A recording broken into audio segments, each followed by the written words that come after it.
அஸ்ஸலாமு அலைக்கும் வரஹ்மத்துல்லாஹி வபரகாத்துஹு. ஆடியோ கிளியரா இருக்கா? வலைக்கும் அஸ்ஸலாம் வரஹ்மத்துல்லாஹி வபரகாத்துஹு. கிளியரா இருக்குது. அல்ஹம்துலில்லாஹ். பிஸ்மில்லாஹிர் ரஹ்மானிர் ரஹீம். அல்ஹம்துலில்லாஹி ரப்பில் ஆலமீன். அஸ்ஸலாத்து வஸ்ஸலாம் அலா அஸ்ரஃபில் அன்பியாஇ வல் முர்சலீன் நபியினா முஹம்மதின் வ அலா ஆலிஹி வஸஹ்பிஹி அஜ்மஈன். ரப்பி இஷ்ரஹ் லி சத்ரி வ யஸ்ஸிர் லி அம்ரி வஹ்லுல் உக்தத்தம் மின் லிசானி யஃப்கஹு கௌலி. ரப்பி ஜித்னி இல்மா. இங்கு கூடியிருக்கக்கூடிய சகோதர சகோதரிகள் மற்றும் நமது கேள்விகளுக்கு பதிலளிக்க இருக்கும் உஸ்தாத் சதாம் ஹுசைன் ஹசனி அவர்களுக்கும் என்னுடைய சலாமை தெரிவித்துக் கொள்கிறேன். அஸ்ஸலாமு அலைக்கும் வரஹ்மத்துல்லாஹி வபரகாத்துஹு. ஃபஇன்னமா ஷிஃபாஉல் அஸ்ஸுஆல். அறியாமைக்கான மருந்து கேள்வி கேட்பதே, அதாவது தெரியாததை மனதில் வைத்துக் கொள்ளாமல் கேட்டு தெரிந்து கொள்வதே சரியான வழி என்று நபி ஸல்லல்லாஹு அலைஹி வஸல்லம் அவர்கள் கூறியுள்ளார்கள். அல்ஹம்துலில்லாஹ். புதிய திருப்பத்துடன் ஏற்பாடு செய்யப்பட்டிருக்கும் நமது அஹ்லுல் இஸ்லாமின் முதல் நிகழ்ச்சியான ரமலான் தொடர்பான சந்தேகங்களுக்கான கேள்வி பதில் நிகழ்ச்சிக்கு வருகை தந்திருக்கும் உங்கள் அனைவரையும் அஹ்லுல் இஸ்லாம் சார்பாக அன்போடு வரவேற்கிறோம். மர்ஹபம் பிக்கும். இந்த கேள்வி பதில் நிகழ்ச்சியின் நோக்கம் ரமலானின் தொடர்பான நமது சந்தேகங்களை கேள்விகளாக கேட்டு அதற்கான சரியான பதில்களை இறை நாட்டத்தை கொண்டு பெற்றுக்கொள்வதே ஆகும். இதன் மூலம் நம்முடைய அமல் சிறந்து விளங்குவதற்காக அல்லாஹ் தாலா பரக்கத் செய்வானாக. ஆமீன். இப்போது நமது அஹ்லுல் இஸ்லாமுடைய நிறுவனர் ஷேக் சத்தாம் ஹுசைன் ஹசனி அவர்களே நாம் கேட்க இருக்கும் கேள்விகளுக்கு விடை அளிக்குமாறு அன்போடு அழைக்கிறோம். அஸ்ஸலாமு அலைக்கும் ஷேக்.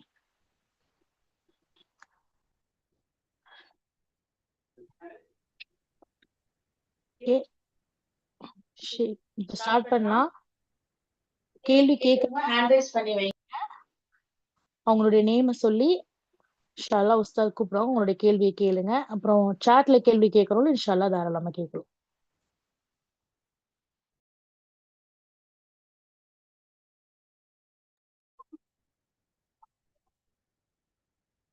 பிஸ்மில்லாஹிர் ரஹ்மானிர் ரஹீம்.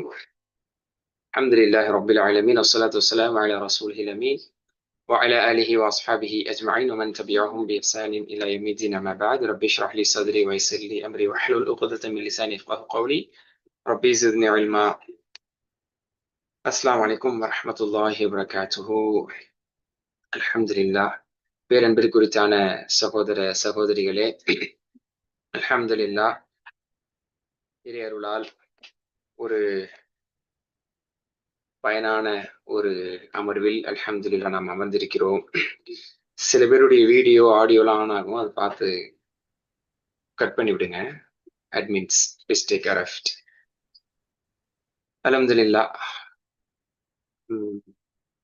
துவக்கத்தில் குறிப்பிட்டதை போன்று இன்னமா ஷிஃபாஉல் ஐன் அஸ்ஸுஆல். அறியாமைக்கான திறவுகோல், அறியாமையினுடைய நிவாரணம் கேள்வி கேட்பதில் இருப்பதாக நபி ஸல்லல்லாஹு அலைஹி வஸல்லம் அவர்கள் சொன்னார்கள். இந்த அடிப்படையில நாம் தெரிந்து கொள்ள வேண்டிய விஷயங்களை அல்லது நாம் தெரிந்து வைத்திருக்கக்கூடிய விஷயங்கள் சரியானது தானா, நாம் புரிந்து வைத்திருப்பது சரியானது தானா என்பதை ஒரு பரிசீலனை செய்து கொள்வதற்காக, அதை இன்னும் தெளிவாக தெரிந்து கொள்வதற்கு அல்ஹம்துலில்லாஹ் அதற்கான ஒரு முயற்சியாக தான் இந்த கேள்வி பதில் நிகழ்ச்சி அமர்வு ஏற்பாடு செய்யப்பட்டிருக்கு. சகோதர சகோதரிகள், இந்த ரமதான் தொடர்பான இன்னும் வேற என்ன கேள்விகள் இருக்கும் இன்ஷா அல்லாஹ் அது தாராளமா முன்வைக்கலாம். ஒரு சில ஹேண்ட் ரைஸ் பண்ணிருக்கீங்க. ஹேண்ட் ரைஸ் பண்ணா நீங்க ஆடியோ மைக் ஆன் பண்றதுக்கு நீங்க கேட்கறது தான் அதனுடைய பொருள். அந்த அடிப்படையில் உங்களுடைய மைக் ஒன் பை ஒன்னா நம்ம இன்ஷா அல்லாஹ் அட்மின்ஸ் அன்மியூட் பண்ணுவாங்க. நீங்க உங்களுடைய கேள்விகளை கேட்கலாம். அது போக டெக்ஸ்ட்ல தாராளமா கேட்கறவங்க கேட்டுட்டே இருக்கலாம். ரெண்டுக்கும் நம்ம மாத்தி மாத்தி பதில் சொல்லிட்டு இருப்போம். ஆடியோக்கும் சரி, டெக்ஸ்ட்டுக்கும் சரி, இன்ஷா அல்லாஹ். அல்ஹம்துலில்லாஹ். ருவைஷா ஹேண்ட் ரைஸ் பண்ணிருக்காங்க, ஷர்மிளா பண்ணிருக்காங்க, அடுத்து ரேஷ்மா பண்ணிருக்காங்க.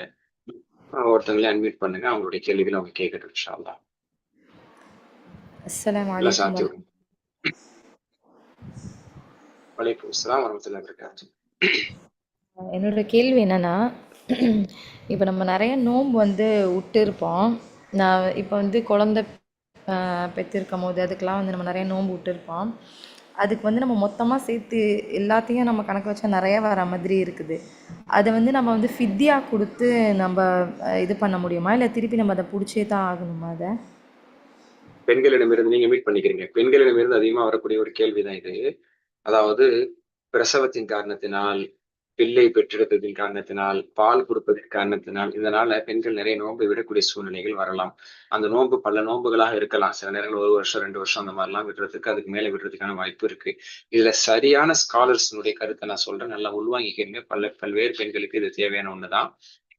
இதுல மார்க்க அறிஞர்கள் ஆய்வுகள் செய்து தெளிவான முறையில சொல்லக்கூடியது குரான். அதாவது அல் குரான்ல சூரா பக்ரால நோன்பை பற்றி சொல்லக்கூடிய அந்த வசனத்தின் அடிப்படையிலும், நபி ஸல்லல்லாஹு அலைஹி வஸல்லம் சொல்லக்கூடிய செய்திகளின் அடிப்படையிலும், சஹாபாக்கள் இதை புரிந்து கொண்டு அவர்கள் ஃபத்வாக்களாக சொல்லிருக்கக்கூடிய செய்திகள் எல்லாத்தையும் அடிப்படையாக கொண்டு மாஷா அல்லாஹ் மார்க்க அறிஞர்கள் ஃபத்வா வழங்கக்கூடியவங்க என்ன சொல்றாங்கன்னா, இதுல சில கருத்து வேறுபாடுகள் இருந்த போதிலும் அதுல ஒரு முக்கியமானது அல்லது ஓரளவுக்கான பெரும்பான்மையான அறிஞர்களுடைய கருத்தை தான் நான் இங்க குறிப்பிடுறேன். என்னன்னா, ஃபர்ஸ்ட் ஆஃப் ஆல் பிரசவமா இருக்கிறதின் காரணத்தினாலே, பால் கொடுக்கறதின் காரணத்தினால ஃபர்ஸ்ட் ஆஃப் ஆல் ஒரு பெண்ணு அவசரப்பட்டு நோன்பை விடக்கூடாது. அது ஒரு சலுகை, அது ஒரு அனுமதி. அவசரப்பட்டு விடவே முதல்ல கூடாது. பிடிச்சு பார்க்கணும். அதனால தனக்கோ தன் பிள்ளைக்கோ பாதிப்பு இருக்கு, பெரிய பலகீனம் வந்தாதான் முதல்ல விடணும். நிறைய பேருடைய மனநிலையில என்னன்னா, கன்சீவ் ஆனாலும் நோன்பு பிடிக்க மாட்டாங்க. பயந்துகிட்டே ஏதாவது ஆயிரப்போகுது, பிள்ளைக்கு ஏதாவது ஆயிரப்போகுது, நம்மளுக்கு ஏதாவது ஆயிரப்போகுது, பால் கொடுக்கும்போது நம்ம நோன்பே பிடிக்கக்கூடாது அப்படின்னு சொல்லி முதல்ல நோன்பு பிடிக்கிறதை விட்டுறாங்க. இது தப்பு. முடியாத பட்சத்துல பிடிச்சு அதன் மூலமா சிரமங்கள் எல்லாம் ஏற்பட்டு, பாதிப்பு எல்லாம் ஏற்பட்டு பார்த்தாதான், அல்லது ஹைலி டாக்டர் மூலம் அட்வைஸ் செய்யப்பட்டிருக்கிறதுதான். ஏதோ ஒரு டிஸ்டர்பன்ஸ் வருது, மியூட் பண்ணுங்க எல்லாத்தையும்.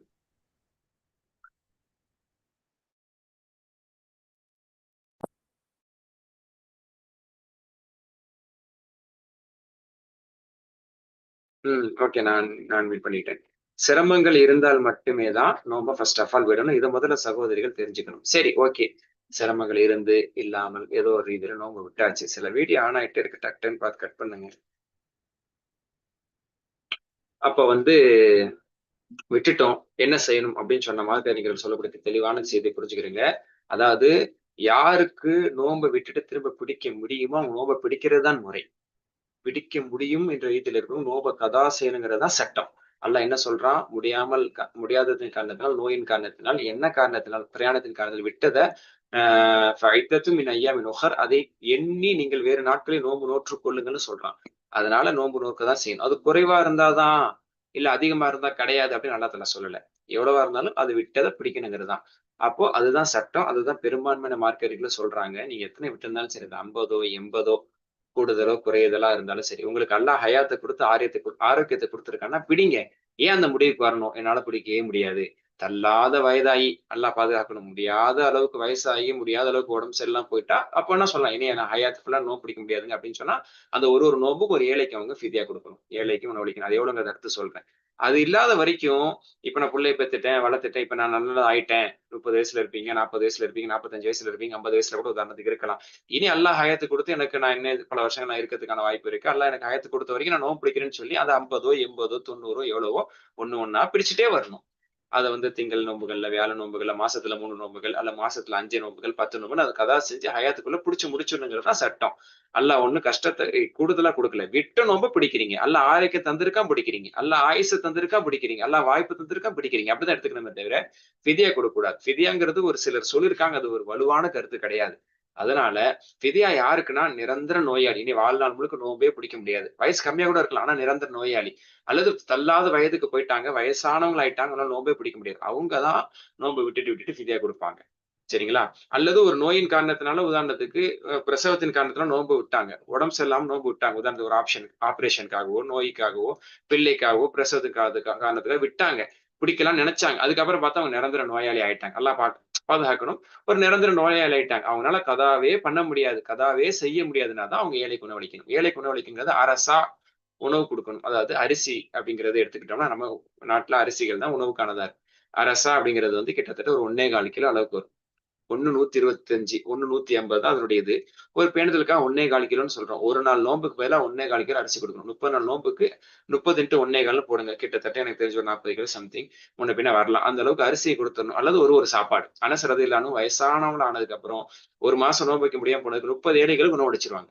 அது ஆரம்பத்திலேயே கூட செஞ்சிடலாம். அன்னன்னைக்கு செஞ்சிடலாம். சேர்த்து வச்சு செஞ்சுக்கலாம். 30 சாப்பாடு அல்லது 1.25 கிலோ அரிசிங்கிற அடிப்படையில் எத்தனை நோம்பு விட்டுருக்கிறோமோ அத்தனை நோம்புக்கான ஃபிதியா கொடுக்கணும். முடியாதவங்க தான் நோம்பே என் லைஃப்ல நோம்புங்கிற பேச்சுக்கு இடம் கிடையாது. முடிஞ்சு என் லைஃப்ல இனி நோம்புங்கிறதுக்கும் கலாங்கிறதுக்கும் பேச்சுக்கு இடம் இல்லை. அதை தாண்டிட்டேன். வயசுனாலேயோ உடம்பு பிரச்சனைனாலே தாண்டிட்டேன். இனி நான் நோம்பு கதாதான் சாரி ஃபிதியா தான் கொடுத்தவனுங்கிற அடிப்படையில் விட்டதுக்கும் சரி இனிமே விட போறதுக்கும் சரி அப்பப்ப ஃபிதியா செஞ்சுக்கணும். இதுதான் சட்டம். இதை தாண்டியும் சிலர் வந்து பிரசவமான பெண்கள், பிள்ளை பெற்றெடுத்த பெண்கள் ஃபிதியா கொடுக்கலாங்கிற கருத்தை சொல்றாங்க. அதுக்கு நேரடியான ஆதாரம் இல்லை. அது மிக வலுவானது அல்ல. அது பேணுதலானதும் அல்ல. அதை பாத்துக்கிறங்க. அதையும் தாண்டி நிறைய நோம்பு விட்டவங்களுக்கு அப்படிப்பட்ட ஃபத்வாக்களை யாராவது ஆய்வு செஞ்சு சொல்லியிருந்து அதை அவங்க பின்பற்றினாங்கன்னா அது தப்பு இல்லை. இன்ஷா அல்லாஹ் எல்லா இடத்துல அது அங்கீகரிக்கப்பட்டு நம்ம ஆதரவு வைக்கிறோம். ஆனால் சிறந்தது விட்டதை கதா செய்யறதுதான். அல்லாஹ் ஆயுசையும் ஆரோக்கியத்தையும் தந்த வரைக்கும் நீயத்தை வச்சு கதா செஞ்சுட்டே இருக்கணும். ஒருவேளை அல்லாஹ் பாதுகாத்து 80-90 நோம்பு கதா செய்யக்கூடிய நிலையில ஒருத்தவங்க கதா செஞ்சுட்டே இருக்கிறாங்க. கொஞ்சம் கொஞ்சமா மாசத்துல 3, 5, 10 கதா செஞ்சு முடிக்கிறதுக்குள்ளே மூத்தாயிட்டாங்கன்னா அவங்களுடைய சந்ததிகள், பிள்ளைகள் அவங்களுக்காக கதா செய்யணும். ஏன்னா ஒரு விஷயத்த செஞ்சுட்டு வந்தாங்க, செய்ய முடியாம மூத்தாயிட்டாங்க. அவங்க பிள்ளைகள் பிடிப்பது சிறந்தது. பிடித்தாலும் அல்லாஹ் தஆலா ஏற்றுக்கொள்வார். அல்லது என்ன செய்யலாம்? அவங்களுக்காக உணவளிக்கலாம்.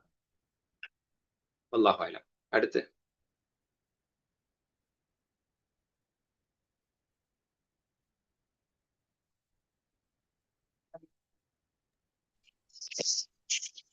அஸ்ஸலாமு அலைக்கும் வரஹ்மத்துல்லாஹி வபரகாத்துஹு. வரகாத்து.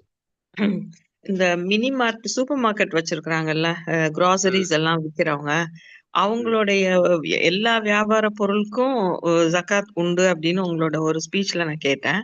சோ இவங்களுக்கு வந்து அந்த வியாபார பொருட்கள்லாம் 1 இயர் வந்து அதோடைய நாளும் ஆயிருக்காது. அவங்களுடைய ஒரிஜினல் ஸ்டாக்கும் வந்து 1 இயர்க்கு இருக்காது.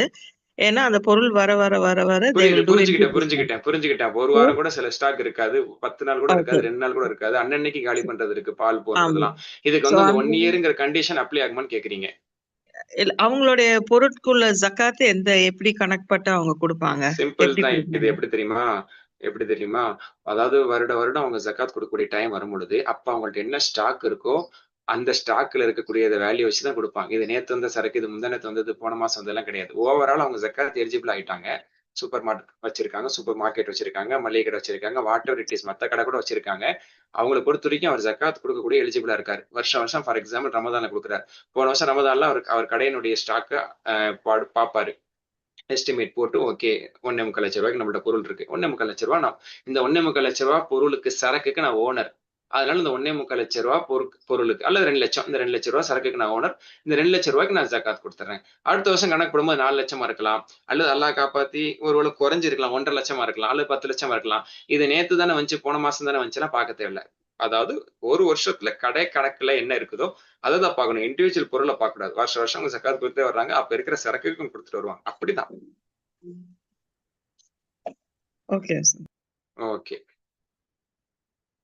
ஓகே இடையில டெக்ஸ்டும் பார்த்துக்கோமா? ஓகே, இந்த இன்னும் 2 மைக் தான், இன்னும் ஒரு மைக் ஃபர்ஸ்ட் ஹேண்ட் ரைஸ் பண்ணாங்க. அந்த ரேஷ்மாக்கு மட்டும் ஆன் பண்ணுங்க. அதுக்கப்புறம் நான் டெக்ஸ்ட்டுக்கு ரிப்ளை பண்றேன் இன்ஷா அல்லாஹ்.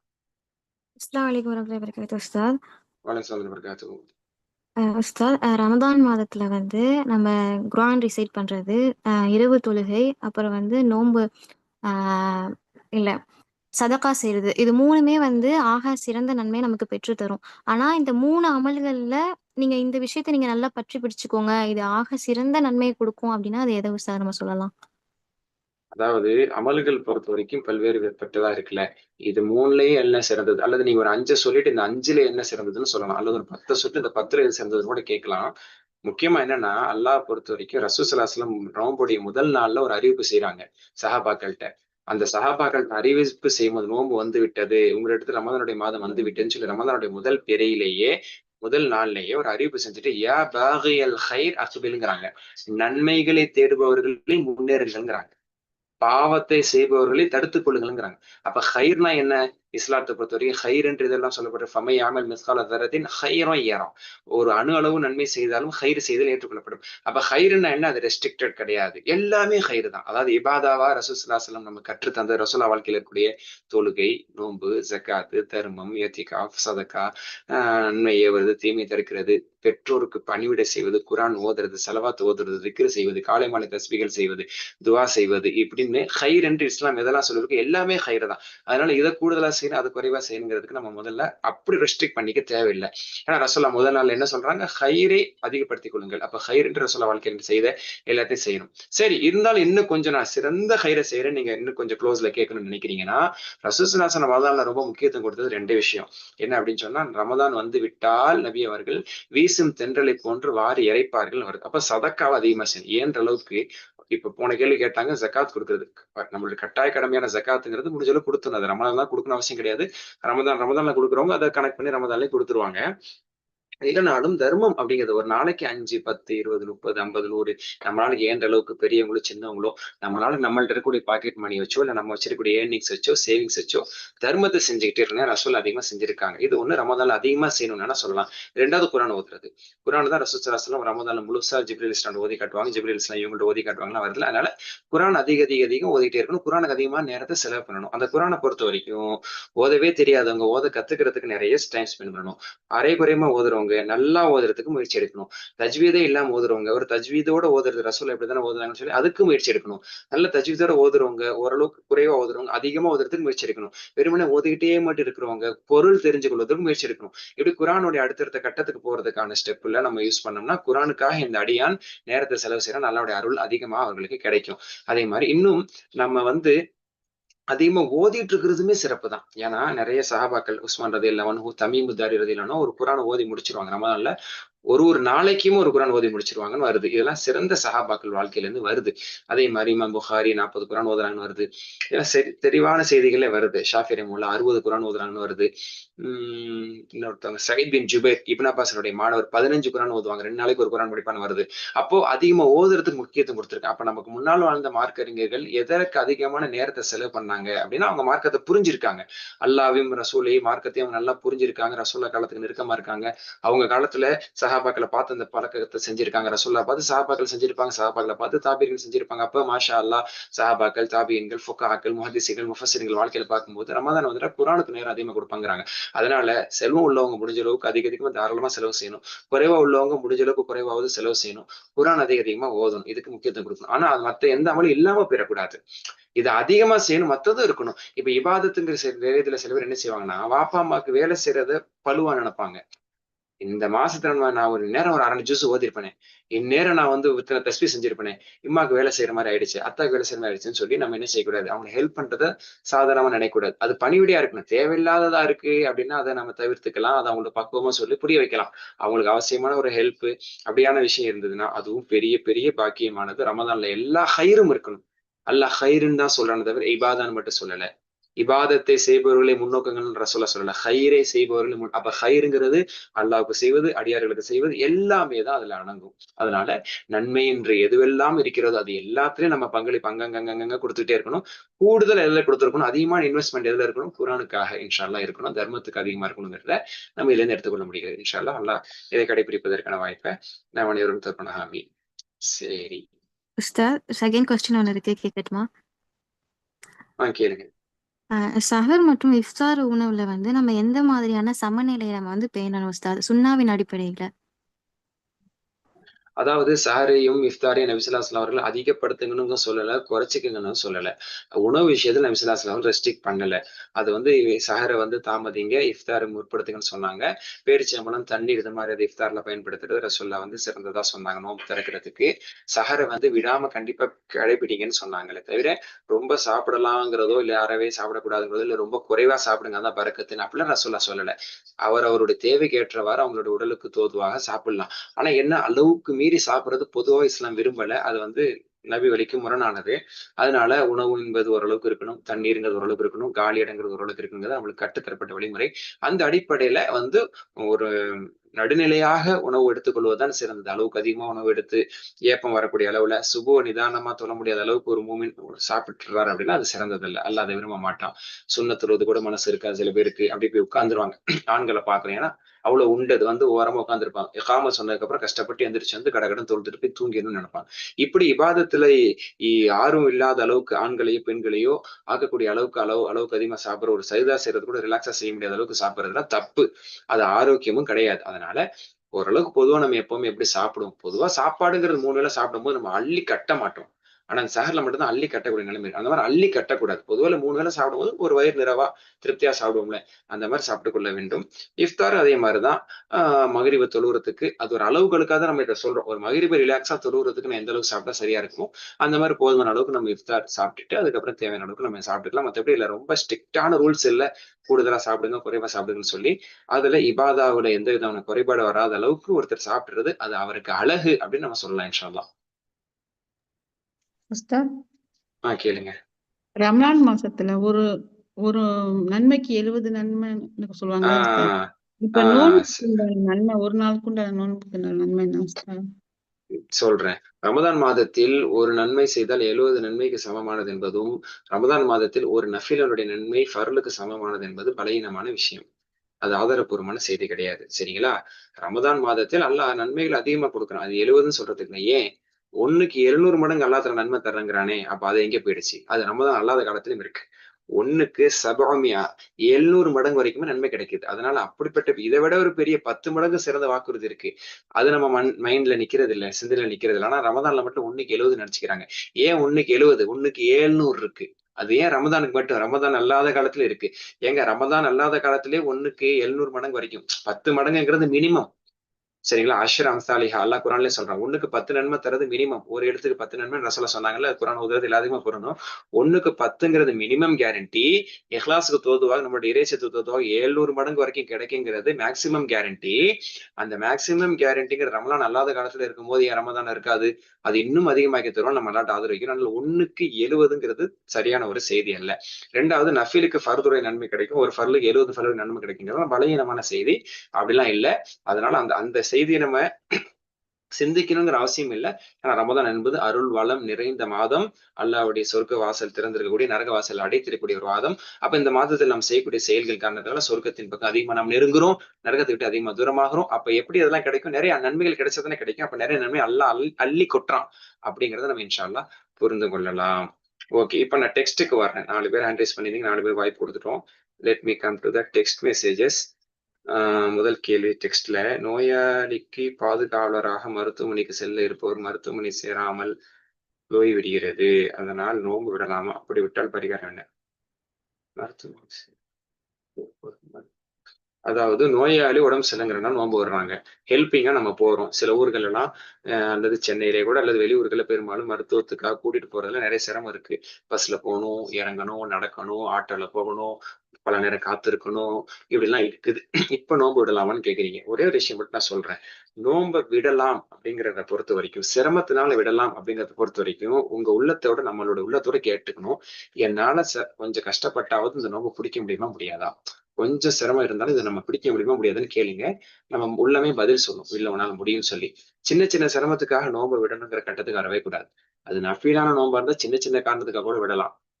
மாசத்துல 3 நோன்பு வைப்பீங்க, இல்ல வாரம் திங்கள் வேலை நோன்பு வைப்பீங்க. இந்த மாதிரி சின்ன சின்ன ரீசனுக்காக நீங்க விட்டுறலாம், தப்பு இல்லை, அதுல ஒரு குறை இல்லை.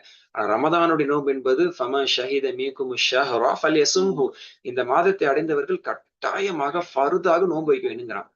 ஃபர்தா நோன்பு வைக்கின்றது எல்லாருக்கும் தானே, கட்டாயமா நோன்பு வைக்கின்றது எல்லாருக்கும் தானே. நான் ஹெல்ப்பரா போறதுக்காக அதை விட்டுற முடியுமா? உண்மையிலே பெரிய கஷ்டம் தான், ஓகே. பல தூரம் நான் நடக்கணும், வெயில் காலத்துல இருக்கிறேன், நானும் கொஞ்சம் வீக்கான ஆளு, இந்த மாதிரி நீங்க பல காரணங்கள் நீங்க அடுக்கிட்டே போறீங்க. நானும் முடியாத ஆளு, நானும் கொஞ்சம் வீக்கு தான், நான் எனக்கு வயசானவன் இல்லை, எனக்கு படப்படப்பு வந்துடும், எனக்கு தாகம் வந்துடும், நான் வறட்சி வந்துடும், எனக்கு மயக்கம் வந்துடும், ஃபார் எக்ஸாம்பிள். அல்லது ரொம்ப தூரம் நடக்கணும், வெயிலான காலமா இருக்குது, ரொம்ப கஷ்டம் அப்படின்னு நீங்க பல்வேறு காரணங்கள் அடிக்கி உங்க மனசாட்சிக்கு உட்பட்டு உங்களால நோய் பிடிக்க முடியாதுன்னு ஒரு கட்டத்துக்கு வந்துட்டீங்க. பிடிச்சா ரொம்ப நொந்து நூலாயி ரொம்ப வேதனையோடு தான் நோன்பு பிடிப்பீங்கிற ஒரு இடத்துக்கு நீங்க இருந்தீங்கன்னா அல்லாஹ் பாதுகாக்கணும். அப்படி இருந்தா நீங்க சலுகை பயன்படுத்திக்கிறீங்க, சரிங்களா? ஏன்னா அந்த ஒரு ஹெல்ப் நீங்க பண்ணி ஆகணும். ஒரு உயிரை நீங்க காப்பாத்துறதுக்காக ஒருத்தங்களுக்கு ஒரு முக்கியமான எமர்ஜென்சிக்காக நீங்க ஹெல்ப்புக்கு போயிருக்கிறீங்க அப்படிங்கிறனால இப்படி ஒரு தவிர்க்க முடியாத இதெல்லாம் ரொம்ப ரேர்லி தான் அப்படி அமையும். நல்லா தெரிஞ்சுக்க, ரொம்ப ரேர்லி தான் அமையும். இதே நீங்க பிரயாணம் மேற்கொண்டு போறீங்க, சரியத்தை பொறுத்த வரைக்கும் ஒரு 80 கிலோமீட்டருக்கு மேல போனா பிரயாணி நோம்ப விடலாம். அப்ப நீங்க வெளியூர் கூட்டு போறீங்க, ஓகேங்களா? ஒரு ஒரு கிராமத்துல இருந்து வெளியூர் போறீங்க. உதாரணத்துக்கு சில பேர் மதுரை பக்கத்துல உள்ளவங்க மதுரை போவாங்க, கோயம்புத்தூர் பக்கத்துல உள்ளவங்க கோயம்புத்தூர் போறாங்க, திருச்சி போவாங்க, சென்னை போவாங்க, இந்த மாதிரி போவாங்க. ஒரு 80, 90 கிலோமீட்டர் தாண்டி போறீங்க. அந்த மாதிரினா பிரயாணிங்கிற பேர்ல நீங்க நோம்பு விட்டுக்கலாம். நீங்க அவ்வளவு தூரம் இல்லாம 5, 10, 20, 30 கிலோமீட்டருக்குள்ள போறீங்க, இல்ல ஊருக்குள்ள பக்கத்துக்குள்ளதான் போறீங்கன்னா பிரயாணிங்கிற பேர்ல நீங்க விட முடியாது. ஹெல்ப் பண்றீங்கிற பேர்ல விட முடியாது. உங்களுக்கு ரொம்ப கஷ்டங்கிற பேர்ல ரொம்ப கஷ்டப்பட்டு தான் பிடிக்கணும். நீங்க இயலாம போயிருவீங்கிற அளவுக்கு இருந்துச்சுன்னா நீங்க நோம்பு விடலாம். மத்தபடி ட்ரை பண்ணி பிடிங்க, நன்மை இருக்கு. இதுக்கு ஒரு ஆறுதல் சொல்றதா இருந்தா, பத்ர் போருக்கு போன சஹாபாக்கள் நோம்பு விட்டுட்டு போல. போருக்காக ரொம்ப தூரம் நடந்து போனாங்க. எல்லாருக்கும் வாகனமே இல்ல. 3 பேருக்கு சேர்ந்துதான் ஒரு வாகனம் இருந்துச்சு. ரொம்ப தூரம் நடந்து போனாங்க, கொஞ்ச நேரம் வாகனத்துல போனாங்க. ரொம்ப தூரம் நடந்து போனாங்க, கொஞ்ச தூரம் வாகனத்துல போனாங்க. இப்படி நடந்தும் வாகனத்திலயும் வாகனம்னா இது என்ன, காரா, பஸ்ஸா, இல்ல பிளைட்டா? ஒட்டகத்துல போனாங்க. அப்ப வேதனையோட தான், சிரமத்தோட தான் போனேன். அப்ப அவங்களே நோம்பு பிடிச்சிருக்காங்க போது நம்ம வந்து ஹாஸ்பிட்டல் போறது, கடைக்கு போறது, வேலைக்கு போறது இதெல்லாம் வந்து ஒரு காரணமா ஆக்கக்கூடாது. அன்லெஸ் நான் முன்னாடி சொன்ன மாதிரி பலவேறு காரணம் இருந்து எல்லாரும் மாதிரி நான் இல்ல, எனக்கு நிறைய பலகீனம் இருக்குன்னு சொல்லி உங்க மனசாட்சி உட்பட்டு நீங்க நோம்பு பிடிக்க ரொம்ப கஷ்டமா இருந்தா இந்த மாதிரி விஷயத்துக்காக விடலாம். அதுக்காக மாசம் ஃபுல்லா விட முடியாது. நான் மாசம் ஃபுல்லா வேலைக்கு போறேன், கஷ்டமா இருக்கு, என்னவா இருந்தாலும் நோம்பு பிடிச்சுதான் ஆகணும். தீராத நோய் உள்ளவங்க அல்லது முடியாத நோய் உள்ளவங்களும் அல்லது பிரயாணியா இருக்கிறவங்க கூட தான் நோன்பை வந்து சலுகையின் அடிப்படையில் விட முடியுமே தவிர, எனக்கு சிரமமா இருக்கு, எனக்கு கொஞ்சம் பசியா இருக்குங்கிறதுக்காக நோன்பு விடக்கூடாது. அல்லாஹ் வச்சிருக்கக்கூடிய சோதனை, அது நம்ம எப்படியாவது நோன்பு பிடிக்கதான் செய்யணும். பிடிச்சு முடியாத நிலைமைக்கு நம்ம ஆளாயிட்டோம்னா அப்ப நம்ம அந்த சலுகைங்கிற இடத்துக்கு வந்துரும். மனசால நினைச்சிட்டு பயந்துகிட்டே மட்டும் அதை விடக்கூடாது, அல்ல கஷ்டம் நினைச்சிட்டு மட்டும் விடக்கூடாது. இது இந்த டெக்ஸ்டுக்கான ரிப்ளை. ஓகே, எத்தனை நோன்பு வைக்கணும்னு தெரியலன்னா என்ன செய்யணும் ஒருத்தன் கேட்டான். இப்ப பிரசவ காலத்தினால விட்டது, பிள்ளை பெற்றதுக்காக விட்டது, பால் குடிக்காக விட்டது, உடம்பு சரியில்லைனால விட்டது, அப்படிலாம் இருக்கு. சரிங்களா? அப்படி இருந்தா எத்தனை நோன்பு பிடிக்கிறதுனா அப்ராக்சிமேட்லி கணக்கு போடுங்க. அந்த மாசம் எத்தனை பிடிச்சிருப்போம், ஒரு 5 பிடிச்சிருப்போம், அப்ப 25 விட்டுருப்போம், இல்ல 10 பிடிச்சோம். அந்த மாதிரி ஒரு கணக்கு, மனக்கணக்கு போடணுங்கிறாங்க மார்க்கறிஞர்கள். மனக்கணக்கு போட்டு ஓகே 20, அப்ப இந்த மாசத்துல ஒரு 30, இந்த மாசத்துல ஒரு 5, மொத்தம் ஒரு 55 வருது, இல்ல ஒரு 45 வருது. நீங்க இதுக்கு குறைவா இருக்க வாய்ப்பு இல்லை அப்படின்னு உங்க மனசாட்சி உங்களுக்கு திருப்தியை தரணும். அப்போ உங்களுக்கு எந்த ஒரு எண்ணிக்கையில திருப்தி வருதோ அதை நீங்க பிக்ஸ் பண்ணிக்கலாம். அல்லாவுடைய கணக்குல ஒருவேளை நீங்க 2 நோம்பு கூட்டி இருந்தாலும் குறைச்சிருந்தாலும் தப்பு இல்லை. 2 நோம்பு நீங்க அதிகப்படுத்தி பிடிச்சீங்கன்னா நன்மைதான் அதிகம். 2 நோம்பு நீங்க கால்குலேட் பண்ணல விட்டு இருந்தாலும் நல்லா மன்னிச்சிடும். ஏன்னா உங்க மனசுக்கு உட்பட்டு நீங்க ஒரு கணக்கு போட்டீங்க, அந்த கணக்குல நீங்க மிஸ் பண்ணாலும் தப்பு இல்லை. அந்த மாதிரி கணக்கு பண்ணியே பிடிங்க இன்ஷா அல்லாஹ். இதுதான்.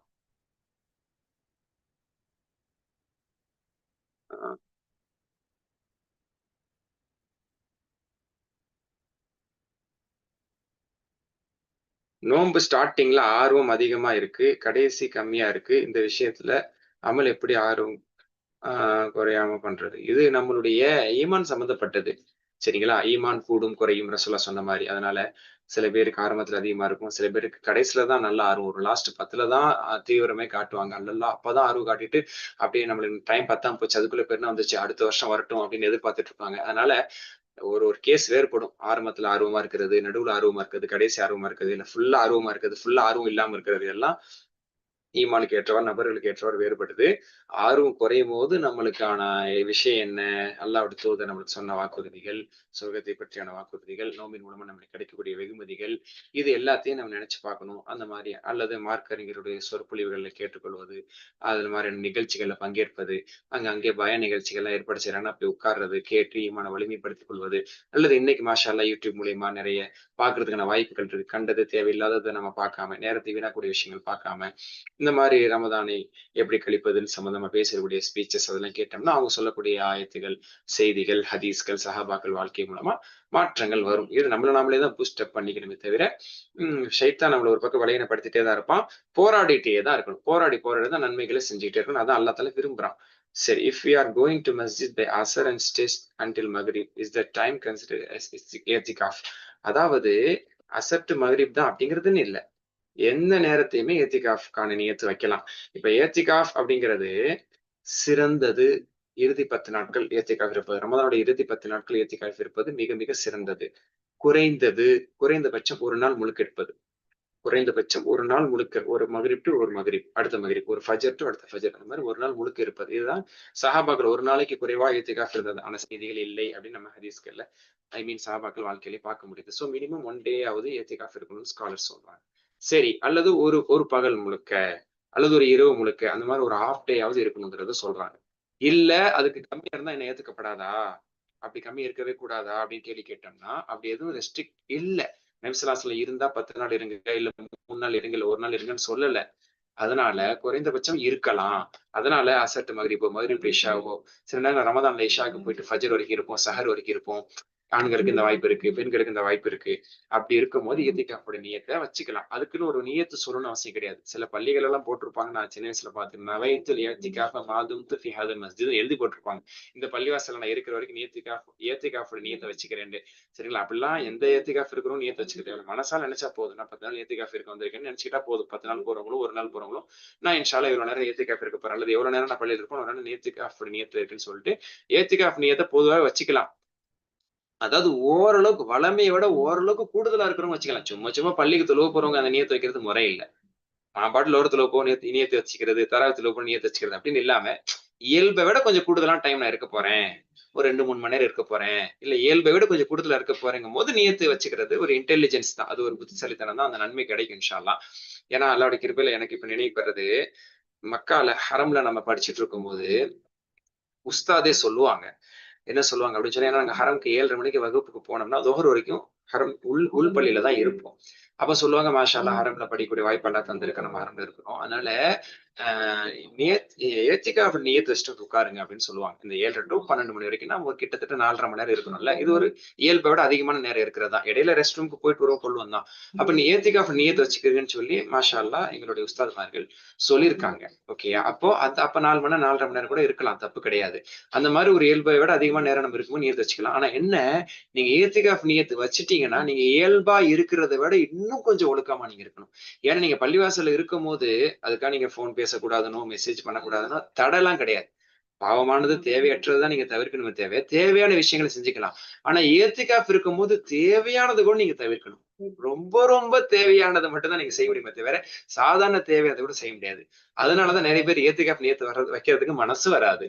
ஏன் அப்படின்னு சொன்னா, ஏத்திகாஃப் நியத்து வச்சுட்டா நான் போன் பேசிக்கிட்டோ மெசேஜ் பண்ணிக்கிட்டோ அதை டைம் ஸ்பெண்ட் பண்ணிக்கிட்டோ அல்ல எதையாவது நான் பார்த்துக்கிட்டோ, பாவமானது சொல்ல வரல, கொஞ்சம் நார்மலான விஷயங்களை நம்ம செஞ்சுட்டு இருக்க முடியாது. அதனால ஏத்திகாஃப் இருக்கும்போது ஒரு என்ன சொல்றது, தேவைகளை கூட தவிர்க்கணும். அத்தியாவசிய தேவைகளை மட்டும்தான் நம்ம ஏத்திகாஃப்ல செய்யணும். நிர்பந்தமான விஷயங்களை மட்டும் ஏத்திகாஃப்ல செய்யணும், பேசணும், கொள்ளணும் அப்படிங்கறதெல்லாம் இருக்குது. ஓகேங்களா? அதனால அதை ஞாபகம் வச்சுக்கோங்க. உதாரணத்துக்கு ஏத்திகாஃப் இருக்கிறார், மனைவிட்ட உட்கார்ந்து மணிக்கணக்கெல்லாம் பேசிட்டு இருக்க கூடாது. ஹலாலானதான் பேசுறாங்க, ஆபாசமானதை பேசல, தவறானதை பேசல. ஆனா 1/2 மணி நேரம் 1 மணி நேரம் ரிலாக்ஸா பேசுவாங்கல்ல, பொதுவா ஒரு வெளியூர் போனாங்களோ இல்ல வெளியில இருந்தாங்களோ அந்த மாதிரி என் மனைவி தான் ரிலாக்ஸா 1/2 மணி நேரம் 1 மணி நேரம் பேசியிருக்கிறது முறையில்லை. தேவையை கேட்கணும், வச்சிடணும், தேவையை பேசணும், வச்சிடணும். அவங்க விவாதத்திலேயோ அல்லது அமைதியா அல்லாஹ் நினைச்சிட்டா அது இருக்கணும் அப்படிங்கிறத ஏத்திகாஃபோட ஒழுக்கம். அதே ஞாபகம் வச்சுக்கிறேன். அப்ப என்னை இன்னும் நான் ரெஸ்ட்ரிக்ட் பண்ணிக்க முடியும், என்னை இன்னும் நான் கண்ட்ரோல் பண்ணிக்க முடியும், நான் ரொம்ப சிறந்த முறையில் இருப்பேன் அப்படின்னா நீங்க நியத்தி வச்சுக்கிட்டு நீங்க அசட்டு மாதிரியோ எவ்வளவு நேரம் வேணாலும் ஏத்திகாஃப் நியத்தை வைத்துக் கொள்ளலாம். இதை ஞாபகம் வச்சுக்கிறேங்க இன்ஷா அல்லாஹ். என்னது போக்கித்திற்கு செல்வது வட்டியா? புரியலையே. பேங்கிற்கா போக்கிற்கா? தெளிவுபடுத்தி கேளுங்க. பேங்குக்கு போறதே வட்டிலாம் கிடையாது. சரி, எங்க அம்மாவுக்கு 80 வயசு ஆச்சு, நிறைய நோன்பு வைக்கிறாங்க, டெலிவரி நிறைய நோன்பு விட்டுருக்காங்க டெலிவரி அப்போ, என்னன்னு தெரியாது. ஆனா 32 வயசுல இருந்து இப்ப வரைக்கும் வைக்கிறாங்க. அல்ஹம்துலில்லாஹ் நல்ல விஷயம். அவங்க முயற்சி அல்லாஹ்ட்ட குற்றவாளி ஆயிடக்கூடாதுன்னு அவங்க நியத்து வச்சு பிடிச்சிட்டே வரட்டும் இன்ஷா அல்லாஹ். இது ஒண்ணு இருக்கு. அதே மாதிரி இன்னொரு பாசிட்டிவ் என்னன்னா, ஒரு அடியாருக்கு தொழுகையில் ஃபர்லான தொழுகையில் குறைபாடுகள் இருந்தால் உந்துரு இலல் நவாஃபில், ஏதாவது நஃபிலான தொழுகைகள் தொழுத்திருக்கான்னு பாருங்கள் அல்லாஹ் தஆலா சொல்லுவாங்க மாணவர்கள்ட்ட. இப்ப ஃபர்தான தொழுகையில் இருக்கக்கூடிய குறைகள் அது நஃபிலான சுன்னத்தான தொழுகைகள் மூலமா நிவர்த்தி செய்யப்படும். ஃபர்தான நோம்பினுடைய குறைகள் சுன்னத்தான நோன்புகள் மூலமா இன்ஷா அல்லாஹ் நிவர்த்தி செய்யப்படும். ஃபர்தான ஹஜ்ஜினுடைய குறைகள் சுன்னத்தான உம்ராக்கள் மூலமா நிவர்த்தி செய்யப்படும். ஃபர்தான ஜக்காத்தினுடைய குறைகள் சுன்னத்தான சதக்கா மூலமா நிவர்த்தி செய்யப்படும். அதனால அப்படியும் ஒரு வாய்ப்புகள் இருக்கு. ஆனா அல்லாஹ் நஃபில் வச்சு கரெக்ட் பண்ணிட்டு போட்டோம் அப்படின்னு ஒருத்தர் சும்மா இருந்துடக்கூடாது, கணக்கு போட்டு பிடிக்கதான் செய்யணும். அதையும் தாண்டி நம்ம பிடிக்க முடியல, கொஞ்சம் குறைச்சு கம்மியா தான் பிடிச்சிருக்கோம் அப்படின்னா நம்மளோட நஃபில்கள் அப்படி இப்படி வச்சு கூட அல்லாஹ் தஆலா சரி கட்டும். அல்லாஹ்வுடைய அருளாலும் இரக்கத்தாலும் அதை சரி கட்டுவான் இன்ஷா அல்லாஹ். ஆனா நம்மளோட முயற்சி இருந்திருக்கணும், கொஞ்சமா நம்ம கணக்கு போட்டு, கொஞ்சமா மீன்ஸ் சரியா கணக்கு போட்டு அதை பிரிச்சுட்டு இருந்திருக்கணும். போன வருஷம் நகைக்கு 11 பவுனுக்கு மேல உள்ளவர்களுக்கு ஜக்காத் கொடுத்துட்டோம். இந்த வருடம் அதே அந்த நகைக்கு தான் ஜக்காத் கொடுக்கணுமா? வருடம் ஜக்காத் விஷயத்தில் கேட்கப்படக்கூடிய ஒரு ரிப்பீட்டட் கொஸ்டின் இது. நீங்க போன வருஷம் கொடுத்தாலும் இந்த வருஷம் கொடுக்கணும், இந்த வருஷம் கொடுத்தாலும் அடுத்த வருஷம் கொடுக்கணும். ஒரு விஷயத்த சிம்பிளா புரிஞ்சுக்கிறீங்க. 10 பவுனுக்கு மேல இருக்கிறவங்க ஜக்காத் கொடுக்கணுங்கிறது சட்டம். இதுல கருத்து வேறுபாடு இருக்கு. அணியக்கூடிய நகைக்கு கொடுக்கணுமா கொடுக்க கூடாதுங்கிற 2 விதமான கருத்து வேறுபாடு இருக்கு. பேணுதலானது நன்மை நாடக்கூடியவங்க அல்லது பல அறிஞருடைய கருத்து 10 பவுனுக்கு மேல வச்சிருக்கவங்க பயன்பாட்டுக்காக வச்சிருந்தாலும் கொடுங்கிறத சொல்றாங்க. எனவே அதுல 2 கருத்து இருக்கு. திரும்ப சொல்லிக்கிறேன். அதுல கொடுக்கணுங்கிற கருத்து எப்படி கொடுக்குறவங்க 10 பவுனுக்கு மேல உள்ளவங்க வருஷம் கொடுக்குறது தான் சட்டம். ஏன்னா ஜக்காத் வருஷம் கொடுக்குங்கிறதுல பெரிய சந்தேகமே இல்லை, கருத்து வேறுபாடு இல்லை. சரிங்களா? மார்க்க அறிஞர்களுக்கு மத்தியில இல்ல, ஞாபகம் வச்சுக்கிறீங்க. விளங்காதவங்க ஏதோ விளங்காம பேசிட்டு இருக்காங்களே தவிர வருஷத்துக்கு ஒரு வாட்டி கொடுத்தா போதும், ஆயுளுக்கு ஒரு வாட்டி கொடுத்தா போதுன்னு மார்க்க அறிஞர்கள், தரமான மார்க்க அறிஞர்கள் யாருமே ஸ்காலர்ஸ்க்கு மத்தியில, இமாம்களுக்கு மத்தியிலேயோ சஹாபாக்களுக்கு மத்தியிலேயோ உலக அளவில் இருக்கக்கூடிய அன்றிலிருந்து இன்ன வரைக்கும் யாருக்கும் பெரிய கருத்து வேறுபாடு இல்லை. அது தெரிஞ்சுக்கிறீங்க. அதனால 20 பவுனோ 15 பவுனோ 12 பவுனோ 11 பவுனோ இருந்தவங்க போன வருஷம் கொடுத்து அந்த வருஷம் கொடுங்க. இதுல லாஜிக் நான் சொல்றேன். போன வருஷம் தான் கொடுத்து இப்ப நான் கொடுக்கணுமான்னு கேட்கலாம். போன வருஷம் அந்த 11 பவுனுக்கு நீ ஓனர், போன வருஷம் கொடுத்த, இந்த வருஷம் நீ ஓனர் தான் நல்லா தந்திருக்கேன், இந்த வருஷம் கொடு, அடுத்த வருஷம் ஓனரா இருந்தா கொடு. ஓகே, இது ஒண்ணு குறைஞ்சிட்டே போமே நினைக்கலாம். ஏன் குறைஞ்சிட்டே போகுது? 2 நாளைக்கு முன்னாடிதான் ஒரு மார்க்கறிஞருடைய ஒரு கருத்து மாஷா அல்லாஹ் பார்த்தேன். அல்லாஹ் 90 இடத்துல ரிசுக்குக்கு பொறுப்பேற்றிருக்கான். இன்னல்லாஹ் ذكر في 90 மஹல்லன். 90 இடத்துல அல்லாஹ் தான் ரிசுக்குக்கு பொறுப்பேற்றிருப்பதாகவும் ரிசுக்கை தருவதாக 90 இடத்துல சொல்றான். ஒரே ஒரு இடத்துல அஷ்ஷைத்தான் யஇதுகுமுல் ஃபக்ர். இது எல்லாருக்காகவும் சொல்றேன், பொதுவா சொல்றேன், இந்த கேள்விக்கு மட்டும் இல்ல, இது ஒரு செய்தியா சொல்றேன். அஷ்ஷைத்தான் யஇதுகுமுல் ஃபக்ர், ஏழ்மையை ஒரே ஒரு இடத்துல ஷைத்தான் வாக்களிக்கிறான். ஏங்க 90 இடத்துல செல்வத்தை ரிசுக்கு அல்ல வாக்களிக்கிறான். 90 இடத்துல ஒரு இடத்துல ஷைத்தான் ஏழ்மையை வாக்களிக்கிறான். 90 இடத்துல அல்லாஹ் வாக்களித்ததன் மீது நம்ம நம்பிக்கை இருக்கா? ஒரு இடத்துல ஷைத்தான் வறுமையை வாக்களிக்கிறான், அந்த பயம் நம்மளுக்கு இருக்கா? இதுதான் இருக்கு. கொடுத்தா போயிருமோ, யாருக்கு கொடுக்க மாட்டேன், எனக்கு மட்டும் தான், என் குடும்பத்துக்கு மட்டும் தான், அவங்களுக்கு கொடுக்க மாட்டேன், யாருக்கு கொடுக்க மாட்டேன்னு சொல்லி பயப்படுறோம். அப்போ அதை சொல்றாங்க, எவ்வளவு பெரிய ஒரு கை சேதம். 90 இடத்துல அல்லாஹ் வாக்களித்தது உன் சிந்தனையில இல்ல, உன் ஈமான்ல இல்ல. அல்லாஹ் தருவாங்கிறது ஷைத்தான் ஒரே ஒரு இடத்துல சொல்றது எல்லாம் சொல்லி காட்டுறான், ஏழ்மையை வாக்களிக்கிறான். அதனால கொடுத்தா குறையாது. பிராக்டிக்கலி உண்மையானது என்னன்னா, ஜக்காத் கொடுக்குறவங்க பல்வேறு மக்கள் சொல்லி காதால கேட்டிருக்கோம், கொடுக்க நான் நிறைய கொடுத்துட்டு இருக்கேன்னு சொல்றாங்க. அல்லாஹ் நாடு சிலர் காலத்துல சோதனை கொடுத்து குறையவும் செய்யலாம். 10 பவுனுக்கு கம்மியா குறைஞ்சா கொடுக்காதீங்க. இன்னைக்கு 10 பவுனுங்கிறது மாஷா அல்லாஹ் 15 லட்சத்துக்கு ஈக்குவலால இருக்குது. 10 லட்சத்துக்கு மேல வேல்யூ அவ்வளவு ஒரு இதை வச்சிருக்கிறவங்க தந்திருக்கானே நிம்மதியா கொடுத்துட்டு போக வேண்டியதுதான். சரிங்களா? அதனால வருஷம் கொடுக்குங்கிறது தான் சரியான கருத்து. அதை நாம் பேண வேண்டும். பைக், கார் போகியத்துக்கு எப்ப எடுப்பது? திரும்ப அதே ஒரு வார்த்தை வருது. அது என்னதுங்க போகியத்துக்கு? அப்படின்னா இன்ஸ்டால்மெண்ட் லோனுக்கு அதுவா? ஒரேடியா அமௌண்ட் செட்டில் பண்ணிட்டு கடைசியா திரும்ப அந்த அமௌண்ட் கொடுத்துடுவாங்களே, அது லீஸ் சொல்றாங்கன்னு நினைக்கிறேன். லீஸுக்கு, அதாவது கொஞ்சம் தவணை முறையில கொஞ்சம் கொஞ்சமா கொடுத்து எடுக்கிறது, அதுதான் சொல்ல வரான்னு நினைக்கிறேன். இன்ஸ்டால்மெண்ட்ல டியூ கட்டுறது. சரி, ஓகே, இதுக்கு நான் தெரிஞ்சதெல்லாம் சொல்றேன். அதாவது காருங்கிறது 8 லட்சம் ரூபா இல்ல, போகினா லீஸா? லீஸ் சொல்றாங்க. பணம் கொடுத்துருவாங்க, ரெண்டாவது உபயோகப்படுத்திட்டு திரும்ப பணத்தை கொடுத்துட்டு லீஸ். சரி. Okay fine, got it. ஒரு காசை கொடுத்து காரை வாங்கிட்டு, காசு கொடுத்துட்டு காரை வாங்கி யூஸ் பண்ணிட்டு காசு திரும்ப வாங்கிக்கிறது, இது தப்பு, இது ஹராம். சரிங்களா? இது எப்படி லீஸ் முறை என்பது வீடும் கடையும் எப்படி கூடாதோ கார் அப்படிதான் கூடாது. ஓகே, அப்ப என்ன செய்வாங்க? கார் வச்சிருக்கவங்க ஒரு அமௌண்ட் வாங்கிடுவாங்க, 2 லட்சம் ரூபாய் வாங்கிட்டு நம்மளுக்கு காரை தந்துருவாங்க. நம்ம 1 மாசம் 2 மாசம் 3 மாசம் 4 மாசம் யூஸ் பண்ணிட்டு காரை கொடுத்துருவோம். அந்த 2 லட்சம் ரூபாய் திருப்பி தந்துருவாங்க.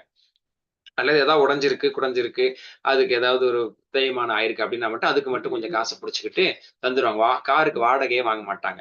இது வந்து ஹராம். ஏன் அப்படின்னு சொன்னா, நீங்க 2 லட்சம் ரூபா அவட்ட கொடுத்தீங்க, காரை வாங்கினீங்க, 2 மாசம் யூஸ் பண்ணிட்டு திரும்ப காரை கொடுத்துட்டீங்க, திரும்ப 2 லட்சம் ரூபாய் வாங்கிக்கிட்டீங்க. அப்ப அந்த 2 மாசம் சும்மா ஓசியில, ஃப்ரீயா வாடகை கொடுக்காம அந்த காரை யூஸ் பண்ணவேதான் வட்டி.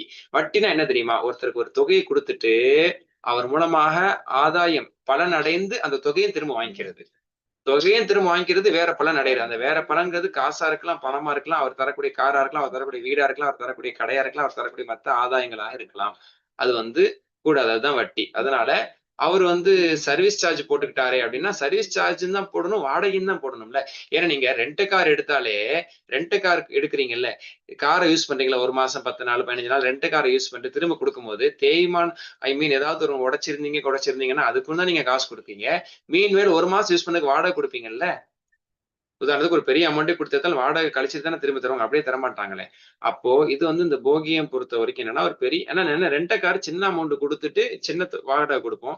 இந்த போகியம் பொறுத்த வரைக்கும் நீங்க அநேகமா கேட்க ரிலீஸ் அமௌண்ட் பொறுத்த ஒரு பெரிய அமௌண்ட் கொடுத்துருக்கும், லட்சக்கணக்கில் கொடுத்துட்டு காரை வாங்கி யூஸ் பண்ணிட்டு கார் திரும்ப கொடுத்துட்டு அந்த லட்சக்கணக்கில் அந்த அமௌண்ட் அப்படியே திரும்ப வாங்கிக்கிறது, அது கூடவே கூடாது. அது வந்து ஏன்னா வட்டி அப்படிங்கிறது பலன் அடைவது எல்லாமே வட்டி தான். கடன் கொடுத்துட்டு கடனை திருப்பி வாங்குறதோட பலனும் சேர்ந்து அடையிறோம்னா அது வட்டி தான். சரிங்களா? அப்ப காரை நம்ம வட்டியா அனுபவிச்சிட்டோங்கிறது அர்த்தம். அதனால தப்பு. வாடகையும் ஓகே, கொடுத்தா ஓகே. ஒரு அட்வான்ஸ் மாதிரி 2 லட்சம் 3 லட்சம் கொடுத்தீங்க, கார் வாங்கி 1 மாசம் 2 மாசம் சம்திங் எவ்வளவு டேஸ் தேவைப்பட்டுச்சோ லீவுல யூஸ் பண்ணீங்க, திரும்ப கொடுக்கும் போது ஒரு வாடகை பிடிச்சிக்க அப்படின்னு சொல்லணும் அவர்கிட்ட. 3 லட்சம் ரூபாய் அப்படியே திருப்பி தராத, ஒரு 30,000 வாடகையா நீ பிடிச்சிக்க, 25,000 30,000 40,000 என்ன ஒரு நடைமுறையில இருக்கோ, அல்லது நட்புங்கிற ரீதியில கொஞ்சம் கம்மி கூட பண்ணிக்கலாம், அது தப்பு கிடையாது. ஒரு 10,000 நீ வாடகையா பிடிச்சிக்க, நான் யூஸ் பண்ணிருக்கேன்ல அப்படின்னு சொல்லி வாடகை பிடிச்சிக்க சொல்லணும், ரெண்ட் எடுத்துக்க சொல்லணும். அப்படி இருந்தா தான் கூடும், இல்லாட்டி கார் பைக் கூடாது. இன்னைக்கு இந்த நடைமுறை நிறைய இருக்குது, இது நிறைய பேருக்கு ரொம்ப ஈஸியா போயிருச்சு. ஓகேங்களா? என்னத்த முட்டாள்தனமா வந்து நம்ம கார் காசு கொடுத்து வாங்குறது, அல்லது ரெண்டா கார் எடுத்து ரெண்ட் பே பண்றது. ஒரு பெரிய அமௌண்ட் வச்சிருக்கோம், 5 லட்ச ரூபா 10 லட்ச ரூபா கொடுத்தா அதை வாங்கி அவன் ரொட்டேஷன் பண்ணிட்டு ஏதாவது பிசினஸ் பண்ணுவான். அவன் காரை வாங்கி 5 மாசம் 4 மாசம் 2 மாசம் 1 மாசம் யூஸ் பண்ணிட்டு காரை ரிட்டர்ன் பண்ணிடுவோம் அப்படின்னு நினைக்கிறோம். அதுல அவனுக்கும் வேற ரீதியில ஃபாய்தா, பிசினஸ்ல யூஸ் பண்ணிக்கிறான், அவன் காரை நம்ம யூஸ் பண்ணிக்கிறோம். இந்த மாதிரி வந்து தப்பா யூஸ் பண்ணிக்க கூடாது, ஷரியத் சொல்லாத ரீதியில யூஸ் பண்ணக்கூடாது. சரிங்களா? ஒண்ணு இன்வெஸ்ட் பண்றது கொடுக்குறேன்னா ஷேர் ஹோல்டரா கொடு, இன்வெஸ்டரா கொடுத்துட்டு அதுல நீனும் லாபத்தை சம்பாரி, அப்படி இருந்துக்க.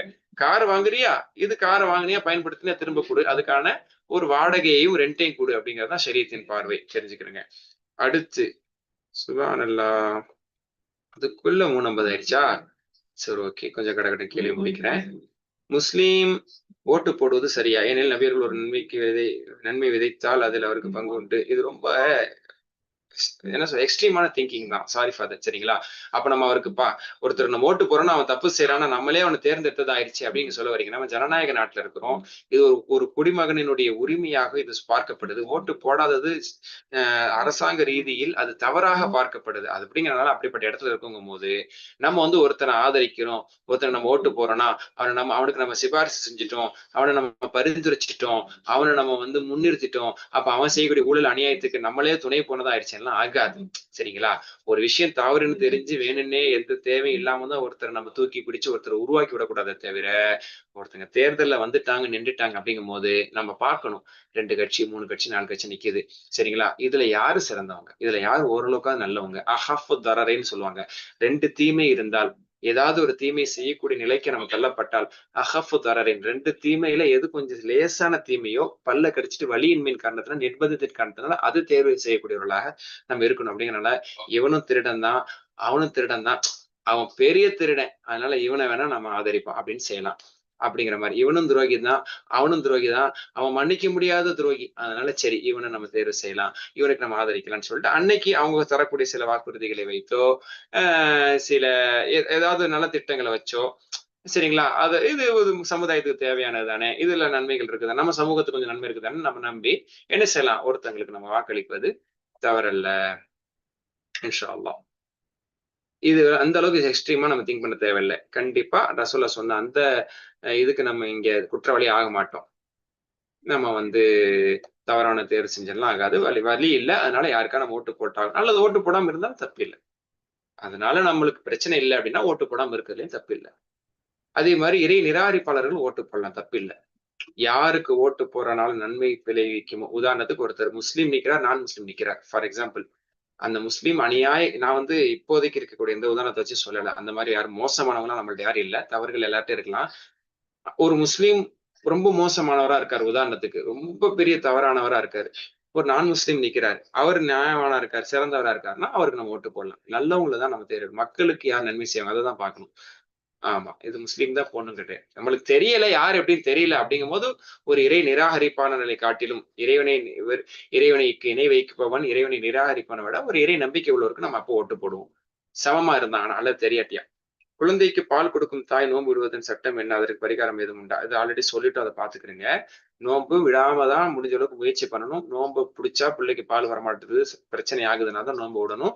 அதுக்கப்புறம் அந்த நோன்பை கதா செய்யணுங்கிறது தான் சட்டம். உணவளிக்கணுங்கிறது சிலர் சொல்லியிருக்கிறாங்க, இருந்தாலும் கதா செய்வதே போதுமானது இன்ஷா அல்லாஹ்.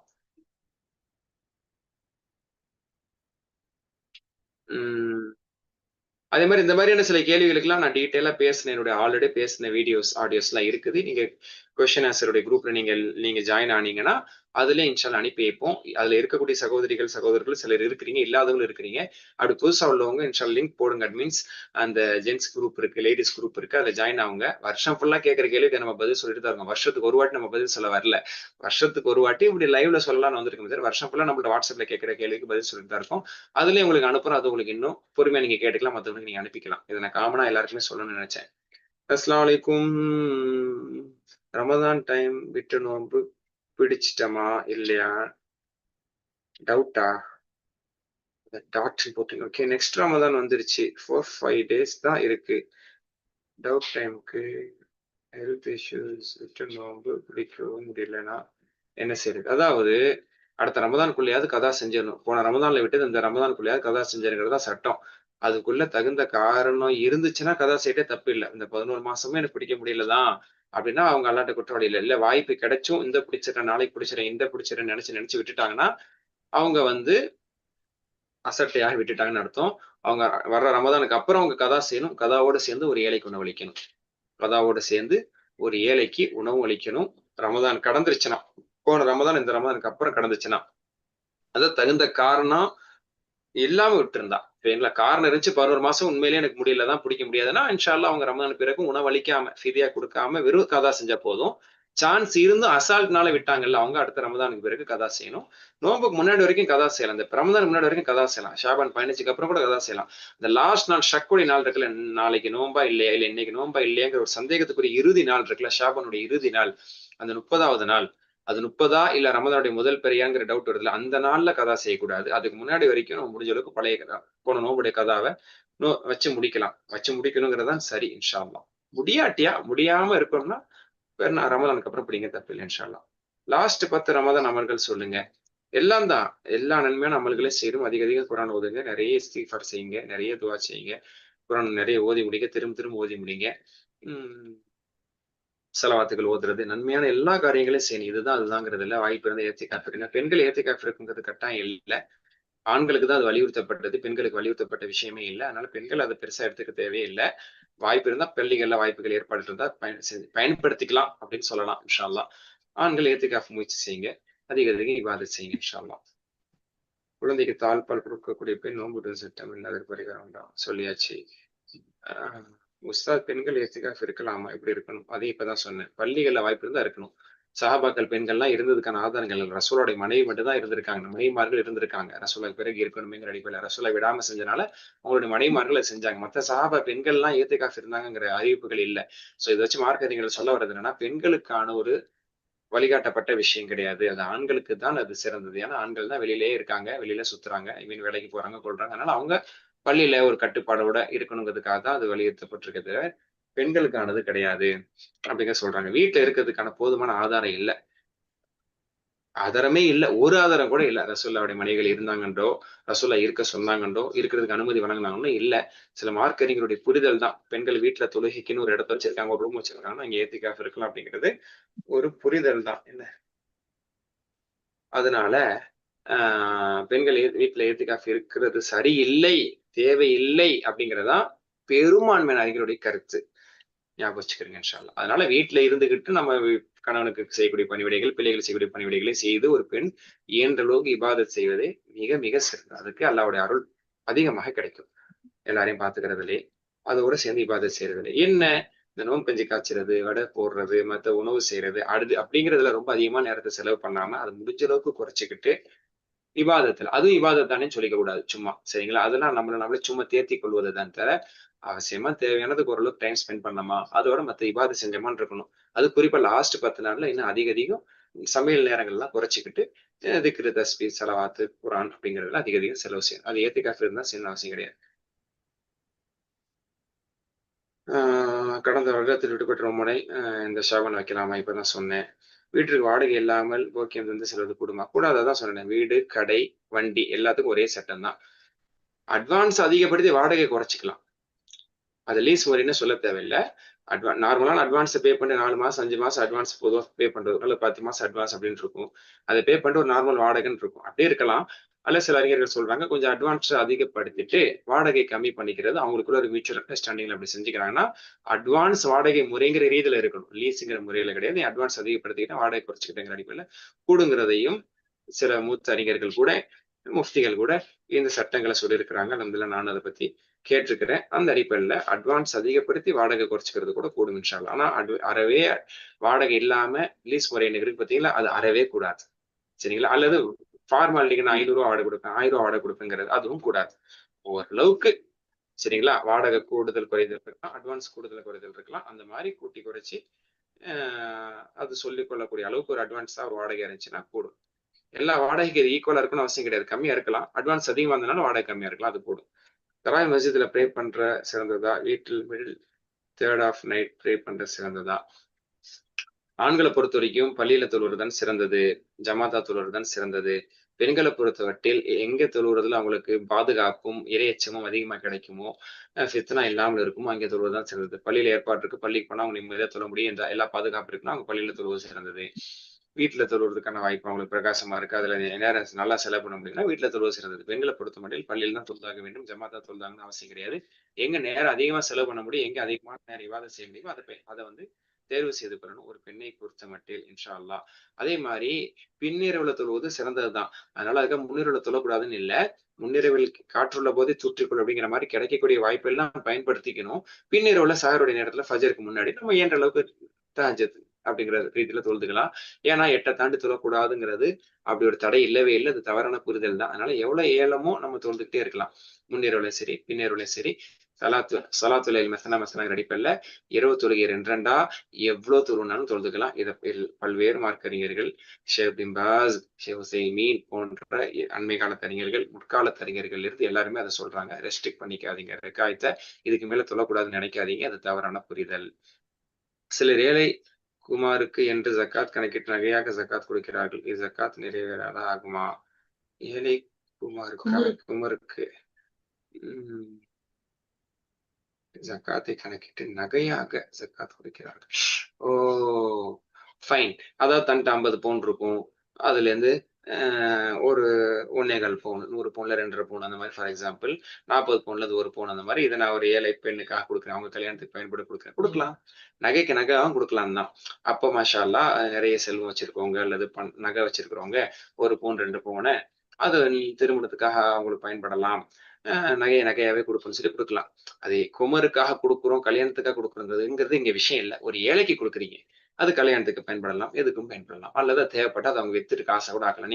நீங்க சட்டம் போடக்கூடாது, நான் கல்யாணத்துக்காக தான் தர்றேன், இது நீங்க பயன்படுத்திக்கணும், இது செயினாவே நீங்க பயன்படுத்திக்கணும், இது வளையலாவே நீங்க பயன்படுத்திக்கணும் சட்டம் போடக்கூடாது. அந்த காசை பொறுத்த வரைக்கும் உரிமையா கொடுத்துடணும், உரிமையோட கொடுத்துடணும், ஃப்ரீடமோட கொடுத்துடணும்.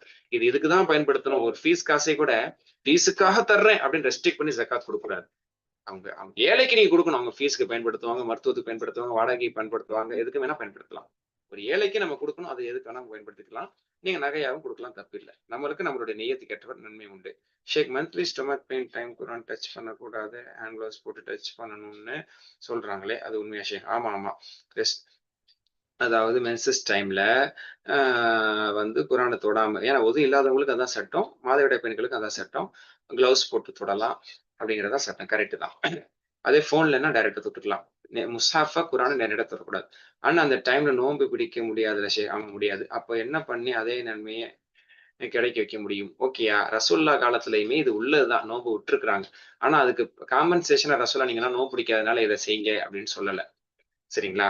நோன்பு பிடிக்காத காலத்தில், மாதவிடாய் காலத்துல ஒரு பெண் என்னெல்லாம் செய்யறதுக்கு அனுமதிக்கப்பட்டிருக்கோ எல்லாத்தையும் செய்ய வேண்டியதுதான். தொழ முடியாது, நோன்பு பிடிக்க முடியாது, ஹஜ்ஜு உம்ராக்கு போனவங்க தவாஃப் செய்ய முடியாது, பள்ளிவாசலுக்குள்ள போக முடியாது, குரானை தொட முடியாது. இந்த 5 தான் செய்ய முடியாது.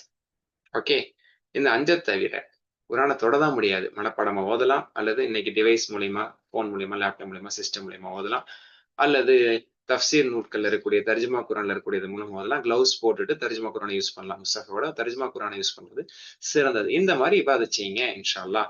ஒரு பெண்ணுடைய ஏக்கம், எண்ணம் அல்லாஹ்வுடைய அருள் அடையணுங்கிறது அவங்க ஓதக்கூடிய திக்ருகள், தஸ்பீகள், ஸலவாத்துக்கள், இஸ்திக்ஃபார்கள் அதன் மூலமா நல்ல நன்மைகள் அடையலாம் இன்ஷா அல்லாஹ்.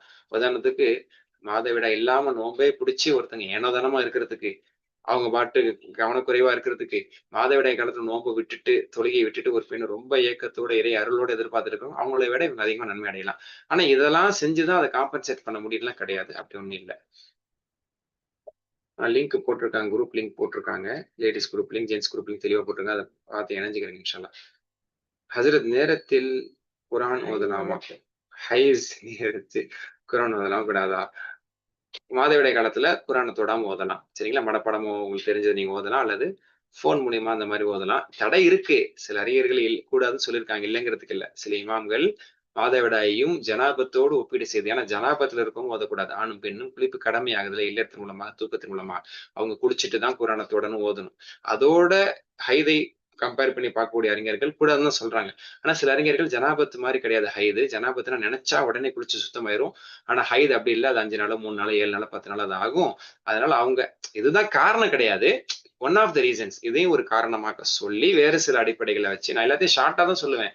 ஆனா அதுக்கு பின்னாடி நிறைய ஆதாரங்கள்லாம் இருக்கு. அதோட கிருபை நம்ம அதை படிச்சு புரிஞ்சுதான் சொல்றோம். எல்லாத்துக்கும் நான் ஆதாரத்தை எல்லாத்தையும் சொல்லிட்டு இருக்கவும் முடியாது. அதுக்கு நேரம் இல்லை. அதை ஞாபகம் வச்சுக்கிறேங்க. சோ சில அறிஞர்கள் என்ன சொல்றாங்கன்னா, மாதவிடாய் நம்ம ஜனாபத்தோட பார்க்க முடியாது. அது இது வேற. ஜனாபத்துக்கு தான் நேரடியான தடை இருக்கு. ஹைது பெண்கள் ஓதக்கூடாதுங்கிறதுக்கான தடை பலகீனமானது. அதனால மனப்பாடமா ஓதிக்கலாம், அல்லது கிளவுஸ் போட்டு நம்மள ஓதிக்கலாம்னு சொல்றாங்க. இதெல்லாம் பத்தி நான் ஆடியோல பேசி யூடியூப் வீடியோ இருக்கு. அதை வேணும்னா நீங்க இன்ஷா அல்லாஹ் அட்மின் நம்பருக்கு நீங்க கேட்டீங்கன்னாலும் தருவாங்க. நீங்க அட்மின் நம்பருக்கு கேட்டும் நீங்க இதை வாங்கிக்கலாம். அட்மின் அந்த நம்பரே போடுங்க. அந்த 7200 நம்பரையும் போடுங்க. அதுக்கு நீங்க கேட்டீங்கன்னா உங்க குரூப்ல ஆட் பண்ணுவாங்க. இந்த மாதிரி டவுட்ஸ் கிளியர் பண்ணுவாங்க. அந்த லிங்க் எடுத்து போடுவாங்க. அது நீங்க கேட்டுக்கலாம், ஷேர் பண்ணிக்கலாம். நபி வழி தொழுகை போல நபி வழி குர்ஆன் ஓதல் என ஹதீஸ்கள் உள்ளதா? இது வந்து நான் பேசின ஸ்பீச்ல இருந்து எனக்கு கேட்கிற மாதிரி இருக்கு. ஏன்னா ரீசெண்ட் ஆஃப் சம் டேஸ்ல வந்து நான் இதை சொல்லிட்டே இருக்கேன். நபி வழி தொழுகை, நபி வழி நோன்பு, நபி வழி உம்ரா, நபி வழி ஹஜ்மா, நபி வழி குர்ஆன்னு ஒண்ணு இருக்குங்க. ரசூல்லா ஓதுன மாதிரியே நம்ம ஓதுனாதான் நபி வழி. வாய்க்கு வந்தபடி ஓதக்கூடாது. தஜ்வீத் முறைப்படி சரியான உச்சரிப்போட அந்த எழுத்துக்களுக்கான பண்புகள், சட்டத்திட்டங்களை பேணி ஓதுறது பேரு நபி வழி திலாவா அப்படிங்கிறது. அப்படி சொல்லிக்கலாம், தப்பு இல்லை. அதான் நபி வழி. அப்போ குர்ஆனை வந்து தவறே இல்லாம முறைப்படி ஓதுறது பேர் தான் நபி வழி. அதான் சரியான தஜ்வீத் முறைப்படி ஓதுறது. நம்ம அதிகமான வகுப்புகள் அதுக்கு தான் எடுத்துட்டு இருக்கிறோம். இன்ஷா அல்லாஹ் அதுல பங்கேற்றவங்களுக்கு தெரியும். அந்த மாதிரி நீங்க அதை கத்துக்கணும்னு ஆசைப்பட்டீங்கன்னா அதுக்கும் நீங்க அட்மின் கேட்டீங்கன்னா அதுக்கான வழிகாட்டுதல் கொடுப்பாங்க. அல்லது நீங்களே வாய்ப்பு இருக்கும் பட்சத்தில் உங்களுக்கு தெரிஞ்சவங்க மூலியமா தஜ்வீத் கத்துக்கிறதுக்கான வாய்ப்பை பயன்படுத்துங்க. ஆன்லைன் மூலியமா யூடியூப் அல்லது வேற ஆப் மூலியமா நீங்க ரெசிடேஷனை கேட்டு அதே மாதிரி ஓதுறதுக்கு முயற்சி செய்யுங்க. அதான் நபி வழி ஓதும் முறை. அஸ்ஸலாமு அலைக்கும். பிறை சம்பந்தமான விளக்கம் கொடுங்க. பிறை சம்பந்தம் விளக்கம் என்ன சந்தேகம்னு கேட்டா சொல்லலாம். அதுல நிறைய விளக்கங்கள், கருத்து வேறுபாடுகள்லாம் இருக்குது. அதாவது சர்வதேச பிறையா அல்லது அந்தந்த பகுதிக்கு பார்க்குற பிறையாங்கிற 2 கருத்து இருக்குது. 2 கருத்துக்களுக்கு ஆதாரம் இருக்கு. 2 கருத்துமே இன்ஷா அல்லாஹ் சரியானதுதான். ஒண்ணு முழுக்க தவறுன்னு சொல்றதுக்கு இல்லை, அல்லது ஒண்ணு மட்டும் தான் முழுக்க சரின்னு சொல்றதுக்கு இல்லை. 2க்கு ஆதாரம் இருக்கு. ஆனா நம்ம சொல்ல வரக்கூடிய கருத்து என்னன்னா, பல்வேறு மார்க்கறிஞர் கருத்து தான் நானும் சொல்றேன்.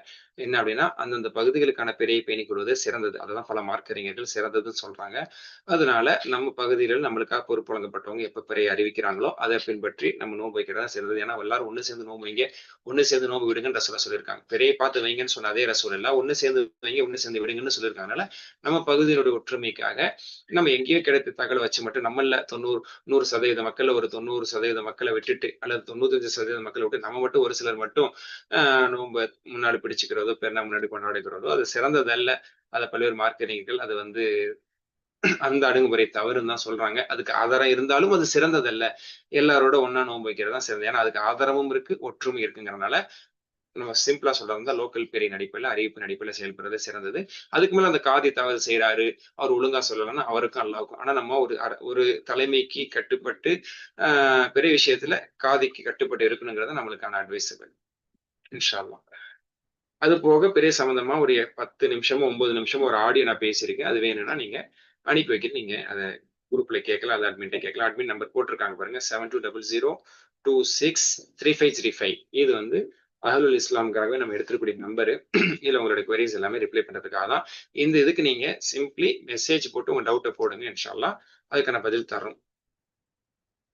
அப்புறம் என்ன, குர்ஆனை ஃப்ளூவெண்டா ஓத டிப்ஸ் எல்லாம் இல்ல, கோர்ஸ் தான் இருக்கு இன்ஷா அல்லாஹ். குரானை ஓதுறதுக்கான கோர்ஸ் நம்ம நடத்திட்டு இருக்கிறோம். குரானை என்ன சொல்றது, தஜ்வீது கத்துக்கிறதுக்கான கோர்ஸ் நடத்திட்டு இருக்கோம். அந்த மாதிரி கோர்ஸ்ல ஜாயின் பண்ணி நீங்க மாச கணக்குல பயணிச்சாதான் அதை நீங்க எடுத்துக்க முடியுமே தவிர அது வெறுமனே நம்ம சிம்பிளி அதை நம்ம கொண்டு வந்துட முடியாது. குரான் ஓதுங்கிறது ஸ்விம்மிங், சைக்கிளிங் மாதிரி ஸ்டெப்ஸை வச்சு தெரிஞ்சுக்கிட்டு தேரி படிச்சுட்டு உடனே எல்லாம் சைக்கிள் ஓட்ட வந்துடாது, உடனே எல்லாம் ஸ்விம்மிங் பண்ண வந்துடாது. அதை பார்த்து பழகி செஞ்சு ஓதி கேட்டு நாளடைவுல தான் அது வரும். அதனால நீங்க வகுப்புகளை கலந்துக்கணும், ஓதணும், கொள்ளணும். அல்லது நீங்க செல்ஃபாவே நான் கிளாஸ் வேணாம், நான் செல்ஃபாவே லேர்ன் பண்ணணும் அப்படின்னு கேட்டா செல்ஃபா லேர்ன் பண்ணுங்க. முக்ரி ஆப் இருக்கு. இதை பத்தி நான் வகுப்புகள் எப்பவுமே சொல்றேன். முக்ரி ஆப் இன்ஸ்டால் பண்ணிக்கிறீங்க. அதுல நீங்க சூறாவை செலக்ட் பண்ணி வச்சுட்டு 5 தடவை 10 தடவை கேட்டு ஓதுங்க. அவங்க கூடவே சேர்ந்து ஓதுங்க. அவங்கள ஓத விட்டு அப்புறம் ஓதுங்க, அப்புறம் கூட சேர்ந்து ஓதுங்க. ப்ராக்டிஸ் பண்ணுங்க, வந்துடும் இன்ஷா அல்லாஹ். அல் முக்ரின் மட்டும் பின் டைப் பண்ணி போடுங்க. அல் முக்ரி குரான் ஓதுறதுக்கு ரொம்ப யூஸ்ஃபுல்லா இருக்கும். ரமதான் எல்லாரும் இந்த ஆப்பை பயன்படுத்துங்க. குரான் கேட்டுட்டே இருக்கலாம். யூடியூப்ல கேட்கறதுக்கும் இதுக்கு வித்தியாசம் இருக்கு. இதை நிறுத்தி கேட்கலாம், திரும்ப கேட்கலாம். செலக்ட் பண்ணி வச்சு ஒரே ஆயத்து 3 தடவை 5 தடவை 10 தடவை ஓத வைக்கலாம். ஓதிட்டு நம்ம ஓதுறதுக்கு டைம் விட வைக்கலாம். அந்த மாதிரி நிறைய செட்டிங்ஸ்லாம் இருக்கும். ட்ரை பண்ணுங்க. வட்டி பணத்தை சரி 4:10 ஆயிடுச்சு. நம்ம 3:10க்கு ஆரம்பிச்சோம். கரெக்டா 1 மணி நேரம் ஆயிடுச்சு. அடுத்து உள்ள கேள்விகளுக்கு மட்டும் நான் சொல்றேன். இப்போதைக்கு கொஸ்டின்ஸ் அப்படியே கொஞ்சம் ஹோல்ட் பண்ணுங்க. ஏன்னா ரொம்ப டைம் ஆனா மற்றவங்களுக்கு சிரமமாயிரும். இப்போ உள்ளதுக்கு மட்டும் சொல்லிடுறேன். வட்டி பணத்தை முஸ்லீமான கடனாளிக்கு கொடுக்கலாமா? அதாவது அசலுக்கான கடன் தொகையை முஸ்லீமான கடனாளிக்கு ஏற்பாடு செய்து கொள்ள வேண்டும். வட்டி பணத்தை கொடுக்கலாமா என்று கேட்கிறது. கடனாளிக்கு கொடுக்கலாமா? அதாவது அசலுக்கான கடன் தொகையை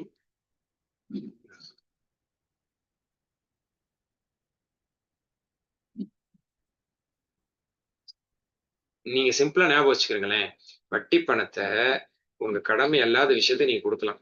இதை பத்தி அலந்துல அண்மையிலையுமே இதை பத்தியான மார்க்கறிஞர்கள் முஃப்திகள்கிட்ட நான் நேத்து கூட இதை பத்தி டிஸ்கஸ் பண்ணேன். அல்ஹம்துலில்லாஹ். அது போய் இதுக்கு முன்னாடி இதை பத்தி நம்ம நிறைய பேசிக்கொண்டு நம்ம இதுக்கு நான் ஆடியோ வெளியிட்டு இருக்கேன்.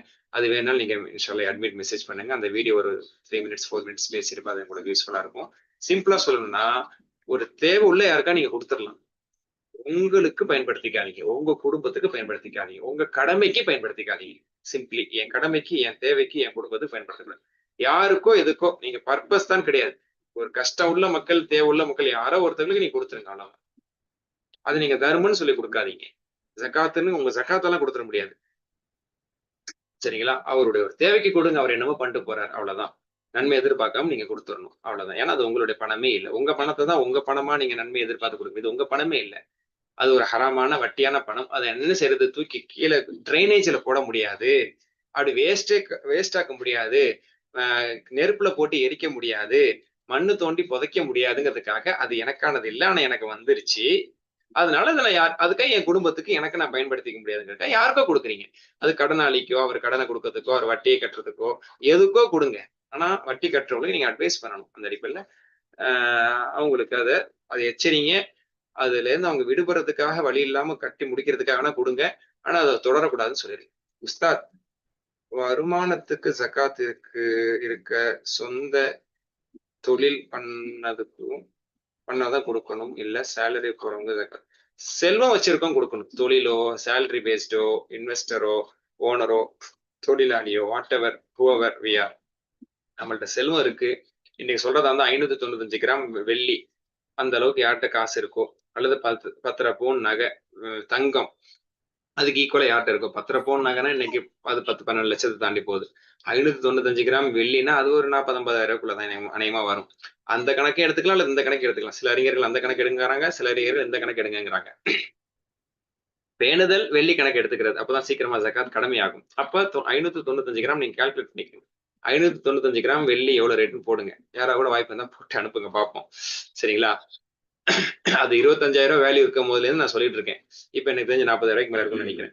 அந்த வேல்யூ அளவுக்கு ஒருத்தங்கிட்ட காசு இருக்கணும், ஒரு வருஷத்துக்கு மேல இருக்கணும். நீங்க சேலரி பேஸ்ல தான் இருக்கீங்க, ஆனா உங்கள்ட்ட ஃபார் எக்ஸாம்பிள் அது 50,000 வச்சுக்கிறோமே, அந்த 50,000 உங்கள்ட்ட இருக்குது, ஒரு வருஷமா இருக்குது அப்படின்னா நீங்க ஜக்காத் கொடுங்க, அவ்வளவுதான். அல்லது தங்கம் தான் அளவுகோல் வச்சிருக்கவங்க, 10 பவுன் அளவுக்கான தங்கம் எவ்வளவு வேல்யூ, இன்னைக்கு 12 லட்சம் வச்சுக்கிறோமே, 12 லட்சம் உங்கள்ட்ட இருக்குது, ஒரு வருஷமா இருக்குதுன்னா நீங்க ஜக்காத் கொடுக்கணும். சில ஸ்காலர்ஸ் தங்க அளவு இருந்தா கொடுங்கிறாங்க, சில ஸ்காலர்ஸ் வெள்ளி அளவு இருந்தா கொடுங்கிறாங்க. பேணுதல் வெளி அளவு இருந்தாலே கொடுத்துறது. ஏன்னா அப்பதான் சீக்கிரமா ஜக்காத் நம்மளுக்கு கடமையாகுது. ஏழைகள் அப்பதான் சீக்கிரமா பலன் அடைகிறாங்க.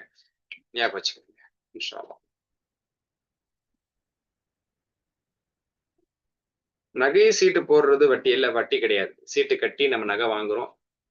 என்னது செய்கூலி சேதாரத்தை தள்ளுபடி பண்ணாலும் கூடும். அது அவங்களுடைய சலுகை. அது நம்மளுக்கு தரக்கூடிய நம்மளுக்கு தரக்கூடிய ஃபேவர். அது அவங்க விருப்பம் பண்றாங்க. அதனால அது கூடுங்கிறாங்க இன்ஷா அல்லாஹ். இதை பத்தி முஃப்திகள்கிட்ட நம்ம பேசியிருக்கோம். இன்ஷா அல்லாஹ் கூடும். சிலர் கூடாதுன்னு சொல்றாங்க தான், ஆனா கூடும் இன்ஷா அல்லாஹ்.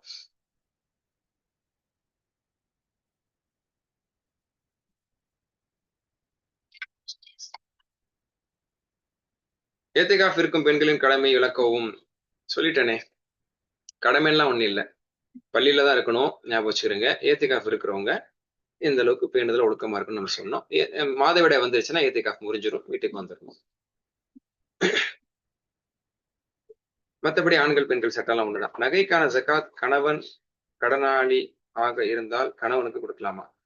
நல்ல ஒரு விஷயம் தான் இது. ஒரு பெண் தன்னுடைய நகைக்கான ஜகாத் கொடுக்குறாங்க, கணவனுக்கு கொடுக்கலாம். அவர் கடன்ல சிக்கியிருக்கிறனாலயோ அல்லது கடன் இல்லாம கூட ரொம்ப ஏழையாவே தான் இருக்காரு. அவர் வரக்கூடிய வருமானம் பத்தாம தான் இருக்குது. இப்பட்ட முறையில் அவரோட வருமானம் கம்மியா தான் இருக்குது. எனக்கு அல்ஹம்துலில்லாஹ் நகை நிறைய இருக்கு. எங்க வீட்டுல போட்டதோ அல்லது உங்களுக்கு எப்படியே கிடைச்சதோ இல்ல முன்னாடி நீங்களே சம்பாரிச்சது வச்சோ கணவனுக்கு கொடுக்கலாம். சிம்பிளி சொல்றதா கஷ்டப்படக்கூடிய கணவனுக்கு ஜக்காத் கொடுக்கலாம். கணவன் தான் மனைவிக்கு கொடுக்க முடியாது, மனைவி கணவனுக்கு கொடுக்கலாம். ஆனா மனைவி தாய் தந்தைக்கோ பிள்ளைகளுக்கோ கொடுத்துட முடியாது. சகோதர சகோதரிகளுக்கு கொடுக்கலாம். ஒரு பெண் சகோதர சகோதரிகளுக்கு கொடுக்கலாம், கணவனுக்கு கொடுக்கலாம். மாமனார் மாமியார் அந்த மாதிரி உள்ளவங்களும் கொடுக்கலாம். ரமதான் 30 நாள் அமல்கள் சொல்லுங்க உஸ்தாத், டைம் டேபிள் போட்டு. டைம் டேபிள்லாம் இல்ல. என்ன இவாதத்து நல்ல அமல்கள் இருக்க மாஷா எல்லாத்தையும் செய்யுங்க இன்ஷா அல்லாஹ். அப்படிலாம் சொன்னா அது பயான் மாதிரி போயிடும், கேள்வி பதிலுக்கு நேரம் பத்தல. டெலிவரி ஆனவங்க 40 நாள் குடிச்சாதான் திருமணமா? இது ஒரு சரியான கேள்வி. நல்லா தெரிஞ்சுக்கிறீங்க, டெலிவரி ஆனதுக்கு அப்புறம் குழந்தை பெற்றதுக்கு அப்புறம் 40 நாள் தொழக்கூடாது, நோன்பு வைக்க கூடாதுன்னு கிடையவே கிடையாது. 40 நாள் வரைக்கும் ஒருத்தங்களுக்கு போஸ்ட் பர்த் ப்ளீடிங் வரலாம். அதாவது குழந்தை பெற்றெடுத்த நிஃபாஸுடைய ரத்தம் வரலாம். 40 நாள் வரைக்கும் வரலாங்கிறதுக்காகத்தான். 25 நாள் 20 நாள் 15 நாள் 30 நாள்ல நின்றுச்சு, சுத்தமாயிருச்சு, அவங்க சுத்தத்தை உணர்ந்துட்டாங்க, அவங்களுக்கே தெரிஞ்சிருச்சு, ஆஹா நம்மளுக்கு இனிமே ரத்தம் வராது அப்படின்னு ஒருத்தங்க உணர்ந்துட்டாங்கன்னா அவங்க கட்டாயமா ஃபர்ல தொழுகணும். அவங்க நோன்பு அடைஞ்சிட்டாங்கன்னா கட்டாயமா நோன்பு வைக்கணும். தொழுகலாம் சொல்ல மாட்டேன், தொழுகணும். அதே மாதிரி நோன்பு வைக்கலாம் கிடையாது, நோன்பு வைக்கணும். ரத்தம் நின்றுச்சுன்னா நிக்காட்டியாதான். ஒருவேளை 40 நாளுக்கு மேல வருது பாத்தீங்களா, அவங்கதான் என்ன செய்யணும்னா 40 நாள் மட்டும் நிஃபாஸை கணக்கிட்டுட்டு 41வது நாள்ல இருந்து அவங்களும் தொழுகணும், அவங்களும் நோன்பு வைக்கணும். ஏன்னா 41வது நாள்ல இருந்து இஸ்திஹாதா தான் அது நிஃபாஸ் கிடையாது. அதை ஞாபகம் வச்சுக்கிறீங்க. அதனால 40 நாள் இன்னைக்கு எல்லாருக்குலாம் வர்றதும் இல்லை. மேக்சிமம் நம்ம கேள்விப்பட்ட வரைக்கும் 20 நாள் 25 நாள் 30 நாள் தான் வந்துச்சு, 35 நாள் தான் வந்துச்சுன்னு சிலர் சொல்றாங்க. சிலருக்கு தான் 40 நாள் வருது. முக்ரி ஆப் அனுப்புங்க பாருங்க. நீங்க போட்டது கரெக்ட் தான், முக்ரிங்கிறது கரெக்டான ஸ்பெல்லிங் தான். நீங்க முக்ரின்னு டைப் பண்ணாலே உங்களுக்கு பிளே ஸ்டோர்ல வந்துடும். ஷேக் ஐமன் சுவேதனுடைய பேரை செலக்ட் பண்ணி அவங்க கிராத்தை கேளுங்க, மற்ற கிராத்து கேட்காதீங்க. அவங்க தான் கரெக்டா தஜ்வீத் முறைப்படி ஓதுவாங்க. ஓகே, அப்ப முடிச்சுக்கலாமா? கேள்வி முடிஞ்சா இல்லையா? 1 2 இருக்கா? சுரக்காஃப் கட்டாயமா ஃப்ரைடே ஓது சுண்ணாவா? சுண்ணா அதுல என்ன கட்டாயம்?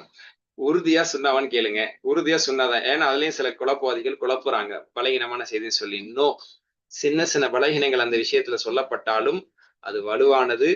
மாஷா அல்லாஹ், கோடிக்கணக்கான மார்க்கறிஞர்களால் அது என்ன சொல்வது, அது ஓதுவது சொன்னதுதான் என்று வழிமொழியப்பட்டிருக்கு. அதனால நிச்சயமா வியாழக்கிழமை மகிழ்வு வெள்ளிக்கிழமை வரைக்கும் இங்க சூரக்காஃப் ஓதுவது சிறந்ததே, சுன்னத்துதான்.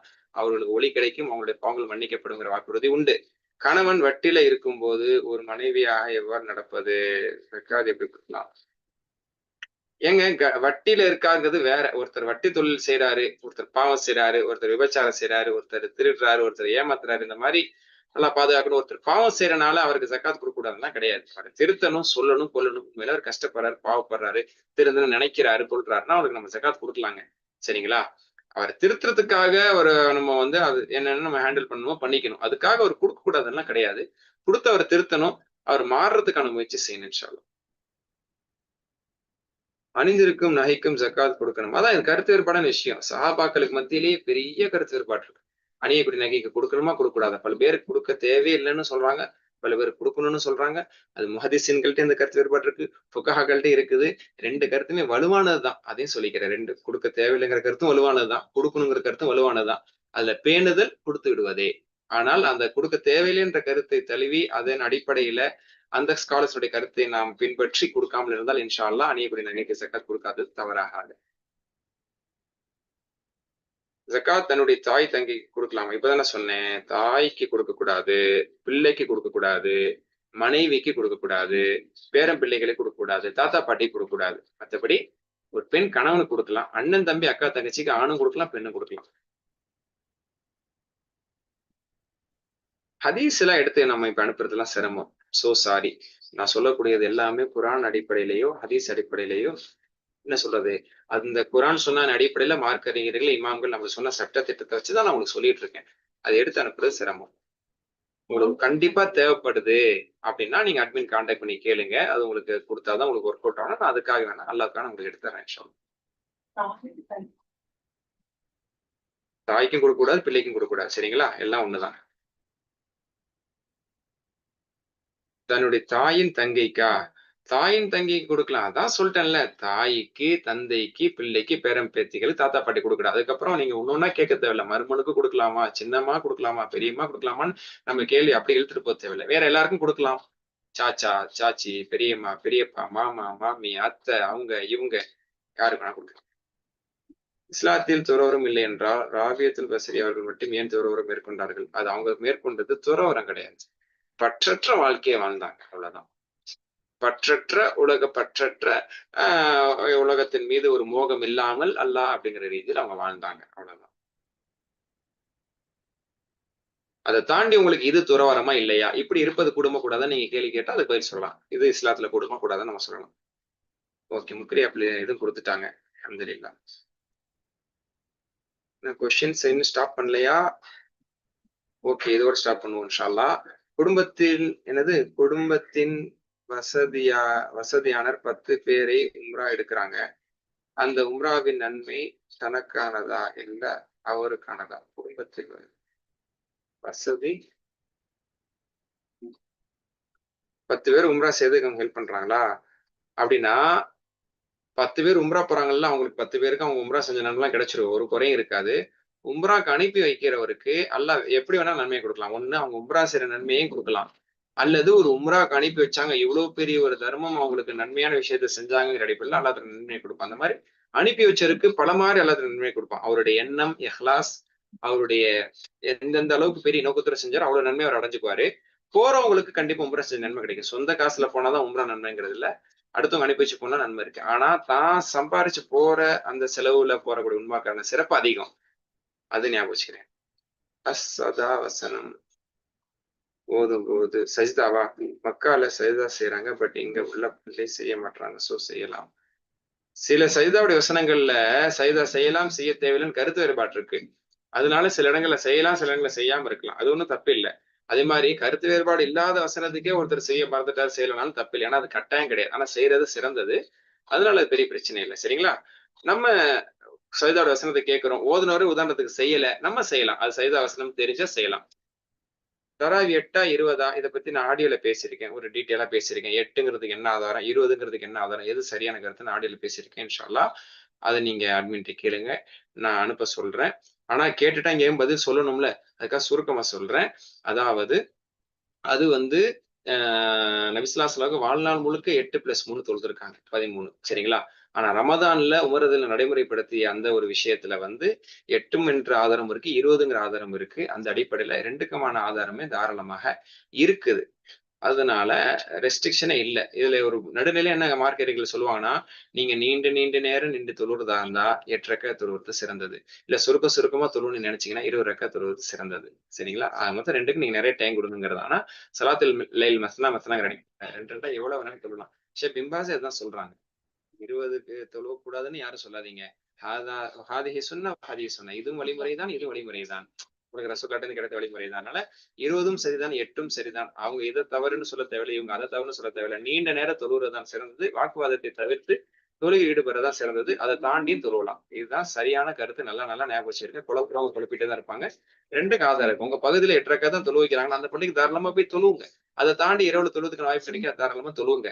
8 தாண்டி தொழுவக்கூடாதுன்னு நினைக்கிறதும் சொல்றதும் ஒரு புரிதல் இல்லாத கருத்து. கொஸ்டின்ஸ் கொஞ்சம் அப்படியே ஸ்டாப் பண்ணுங்க, டைம் ரொம்ப போயிடுச்சு. இன்ஷா அல்லாஹ் அடுத்து நம்ம சிந்திப்போம். 5 வேளை தொழுகைக்கும் நஃபில் இருக்கா? அப்படி இல்ல, சுன்னத்து தான். நஃபிலுங்கிறது எப்ப வேணாலும் தொழுவலாம். சில பேர் நஃபிலுங்கிறது லுஹருக்கு பிறகு நஃபில் 2, இஷாக்கு பிறகு நஃபில் 2 அப்படி போட்டு வச்சிருப்பாங்க. அது ஒரு பழக்கத்துக்காக போட்டிருக்காங்க, பழக்கப்படுத்தணும். அப்படிலாம் கிடையாது. சுன்னத் தொழுகைகள் தான். ஃபஜருக்கு முன்னாடி 2, துஹருக்கு முன்னாடி 2 தொழுவலாம் 4 தொழுவலாம், துஹருக்கு பின்னாடி 2, அசருக்கு முன்னாடி 2 தொழுவலாம் 4 தொழுவலாம், அது வலியுறுத்தப்பட்டது இல்ல, தொழுவலாம். மகரிப் முன்னாடி வாய்ப்பு இருந்தா தொழுவலாம், தொழுவாட்டியும் தப்பில்லை. மகரிப் பின்னாடி 2, இஷா முன்னாடி விரும்பினா தொழுவலாம், இஷா பின்னாடி வலியுறுத்தப்பட்ட 2. இதுதான் சுன்னத்துகள். இதை தாண்டி நீ நஃபீல் முன்னாடியோ பின்னாடியோ எவ்வளவு தொழுதாலும் கேட்கறதுக்கு ஒண்ணு இல்லை, தொழுவலாம். தஸ்பீஹ் லா இலாஹா இல்லல்லாஹ் வலைகள் தவரக்குல் அஷ்ஹது அஸீம். இந்த திக்ர் மார்னிங் ஈவினிங் இது தைஃப் சஹி. ஓகே, இது தைஃப்னு ஒரு கருத்து இருக்கிறனால நீங்க கேட்கறீங்கன்னு எனக்கு புரியுது. ஓ, ஒரு ஆலிம் தைஃப் என்கிறார்கள். நல்லா தெரிஞ்சுக்கிறீங்க, இந்த செய்தியில் ஒரு சின்ன பலகீனம் இருக்கு. 7 முறை ஓதுனால் அல்லாஹ் அவருக்கு போதுமானவராக ஆகி விடுகிறாங்கிற செய்தி இருக்குல்ல, இது சில பலகீனம்னு சொல்லியிருக்காங்க. ஆனா வடிகட்டப்பட்ட பலகீனம் அல்ல, இட்டுக்கட்டப்பட்ட பலகீனம் அல்ல, ஒரு சிறிய பலகீனமான ஒரு ஹதீஸ் தான். ஹிஸ்னுல் முஸ்லிம்ல இந்த திக்ரே இடம்பெற செஞ்சிருக்காங்க. ஹிஸ்னுல் முஸ்லிம்ல வந்துட்டாலே ஆதாரம் அப்படின்னு நான் சொல்ல மாட்டேன். ஆனா ஹிஸ்னுல் முஸ்லிம்ல வந்திருக்கக்கூடிய விஷயங்கள் அல்ஹம்துலில்லாஹ் ஒரு பெரிய ஆய்வுக்கு பிறகு ஃபில்டர் பண்ணப்பட்ட விஷயம் தான் அதுல வந்திருக்கு. ஆனா அதுலயும் சின்ன பலகீனம் இருக்கும். அந்த சின்ன பலகீனம் எப்படிப்பட்ட பலகீனம்? நம்ம அமல் செய்யலாங்கிற பலகீனம் தான். அதே மாதிரி இன்னைக்கு ஹிஸ்னுல் முஸ்லிம் எழுதுனது ஒரு ஸ்காலரா இருந்தாலும் அது பல்வேறு ஸ்காலர்களா அல்லது அங்கீகரிக்கப்பட்டிருக்கு உலக அளவுல. இதை ஓதலாம் அப்படின்னு அங்கீகரிக்கப்பட்டு சிபாரிசு செய்யப்படுது. அதனால ஹிஸ்னுல் முஸ்லிம்ல இருக்கிறத கண்ணை மூடிட்டு பின்பற்றுங்க இன்ஷா அல்லாஹ். அதுல சின்ன பலகீனம் இருந்தாலும் ஏற்றுக்கொள்ளக்கூடிய பலகீனமா தான் இருக்குமே தவிர வடிகட்டப்பட்ட பலகீனமா இருக்காது. இதைதான் நான் சொல்லிக்க விரும்புறேன். அந்த அடிப்படையில இந்த தஸ்பீஹை காலை மாலையில் 7 தடவை ஓதுவது நிச்சயமாக சிறந்த ஒன்றே. உஸ்தாத், வீட்டுல costly appliances, TV, fridge, smart phone இதெல்லாம் இருந்தா அதனுடைய வேல்யூ கணக்கு பண்ணி ஜக்காத் கொடுக்குறோமா? கண்டிப்பா தேவையில்லை. வீட்டுக்கும் வீட்டு அப்ளையன்சஸ், ஹோம்ல அப்ளையன்சஸ்க்குலாம் ஜக்காத்தே கிடையாது. நம்மளுடைய பில்டிங்ஸ்க்கு எல்லாம் ஜக்காத் கிடையாது. நம்மளுடைய கார் எதுக்குமே ஜக்காத் கிடையாது. எத்தனை வச்சிருந்தாலும் சரியா. ஒரு லேண்டை விற்கிற பர்பஸ்ல வாங்கி வச்சிருந்தா மட்டும்தான் ஜக்காத். நம்ம யூஸ் பண்ணலாம்னு வாங்கி வச்சிருந்தா கூட அது ஜக்காத் கிடையாது. விற்கிற பர்பஸா இருந்தா மட்டும் தான் அந்த லேண்டுக்கு வருஷம் வருஷம் நம்ம ஜக்காத் கொடுக்கும்போது அதையும் கொடுப்போம். அல்லது யூஸ் பண்ணலாம் லேண்டை வாங்கி போட்டோம், கடைசியா வித்துட்டோம், 4 வருஷம் கழிச்சு 5 வருஷம் கழிச்சு சிச்சுவேஷன் மாதிரி வித்துட்டோம்னா, வித்ததுக்கு அப்புறம் அது வித்ததுல இருந்து அந்த வருஷத்துக்கு முன்னாடி ஜக்காத் கொடுக்கும் இன்ஷா அல்லாஹ். அல்ஹம்துலில்லாஹ். அந்த ஹேண்ட் ரைஸ் பண்ணவங்களுக்கு மட்டும் மைக் ஆன் பண்ணுங்க, அவங்களுக்கு மட்டும் கேள்வி கேட்டுட்டு முடிச்சிடும். ஃபசீலா டெக்ஸ்ட் போதும் இன்ஷா அல்லாஹ். 4:30 ஆயிடுச்சு, தொழுவு போறதுக்கான டைமும் நெருங்கிடுச்சு.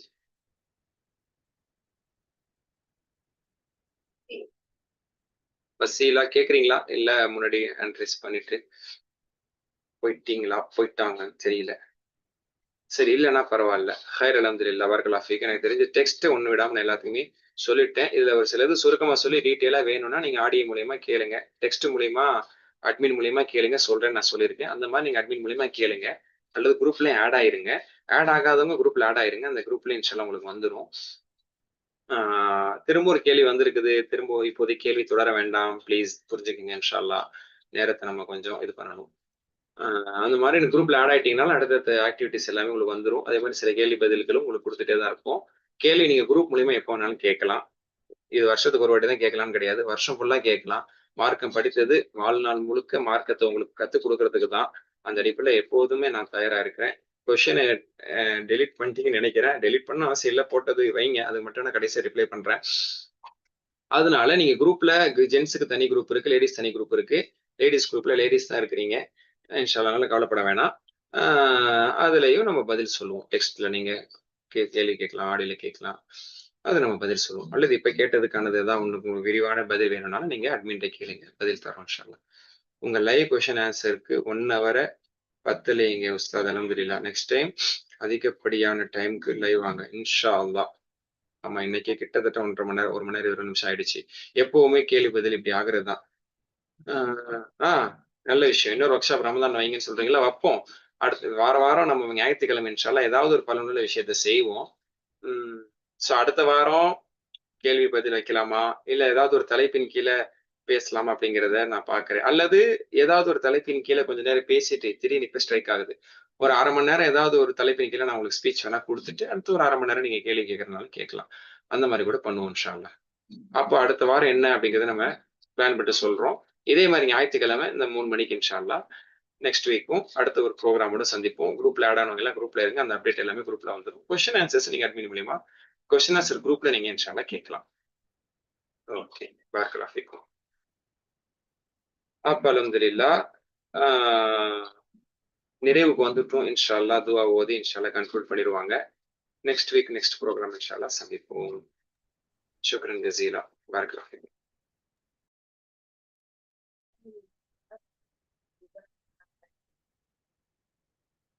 இந்த கேள்வி பதில் நிகழ்ச்சியில் கலந்து கொண்ட சகோதர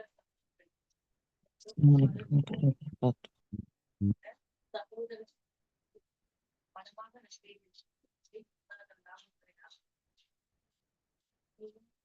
இந்த நிகழ்ச்சியில் நாம் எதையெல்லாம் கற்றுக்கொண்டோமோ அதை நம் வாழ்வில் அமல்படுத்த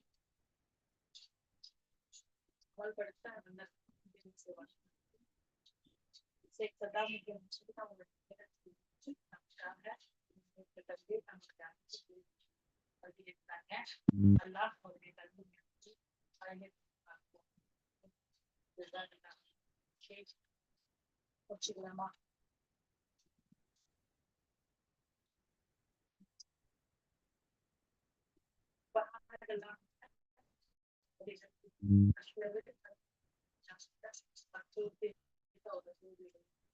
அஸ்ஸலாமு அலைக்கும் சிஸ்டர். சிஸ்டர் கேக்குதா? ஹலோ. சொல்லுங்க. இப்பதான் கேக்குது. யாருக்குமே கேட்கல. திரும்ப பண்றீங்களா?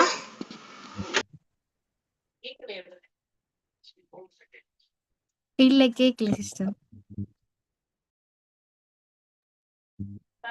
லைன் இருக்கீங்களா?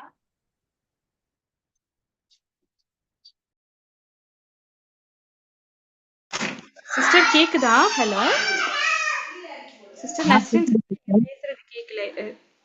மைக் ஆஃப் ஏதோ பண்ணிடுங்க. நெட்வொர்க் இஷ்யூ இருக்கு போல. நீங்க யாராவது இன்ஷால்லா கண்ட்ரோல் பண்ணிடுங்க. இன்ஷால்லா ஃபைனல் இது கொடுத்து கண்ட்ரோல் பண்ணிடுங்க. இன்ஷா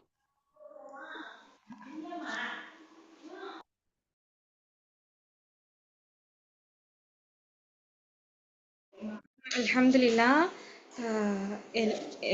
எல்லாருக்கும் உங்களுடைய சந்தேகங்கள் வந்து தீர்ந்திருக்கும்னு நம்புறோம். இன்ஷா அல்லாஹ் மீண்டும் இதே போல சந்திப்போம். இன்ஷா அல்லாஹ். உங்களுக்கும் ஆர்வம் இருந்துச்சுன்னா தெரியப்படுத்துங்க. அட்மின்க்கு மெசேஜ் பண்ணுங்க. இன்ஷா அல்லாஹ். ஓகே. எல்லாருமே வந்து இதில் அட்டென்ட் பண்ணி இவ்வளோ நேரம் பேஷண்ட்டாக இருந்து அட்டென்ட் பண்ணதுக்கு ஜஸாக்குமுல்லாஹ் ஹைரன். சுப்ஹானக அல்லாஹும்ம வ பிஹம்திக அஷ்ஹது அல்லா இலாஹ இல்லா அன்த அஸ்தக்ஃபிருக வ அத்தூபு இலைக். அஸ்ஸலாமு அலைக்கும் வ ரஹ்மத்துல்லாஹி வ பரகாத்துஹு. வலைக்கும் ஸலாம் ரஹ்மத்துல்லாஹி வபரகாத்துஹு. தக்கபலல்லாஹு மின்னா வ மின்கும்.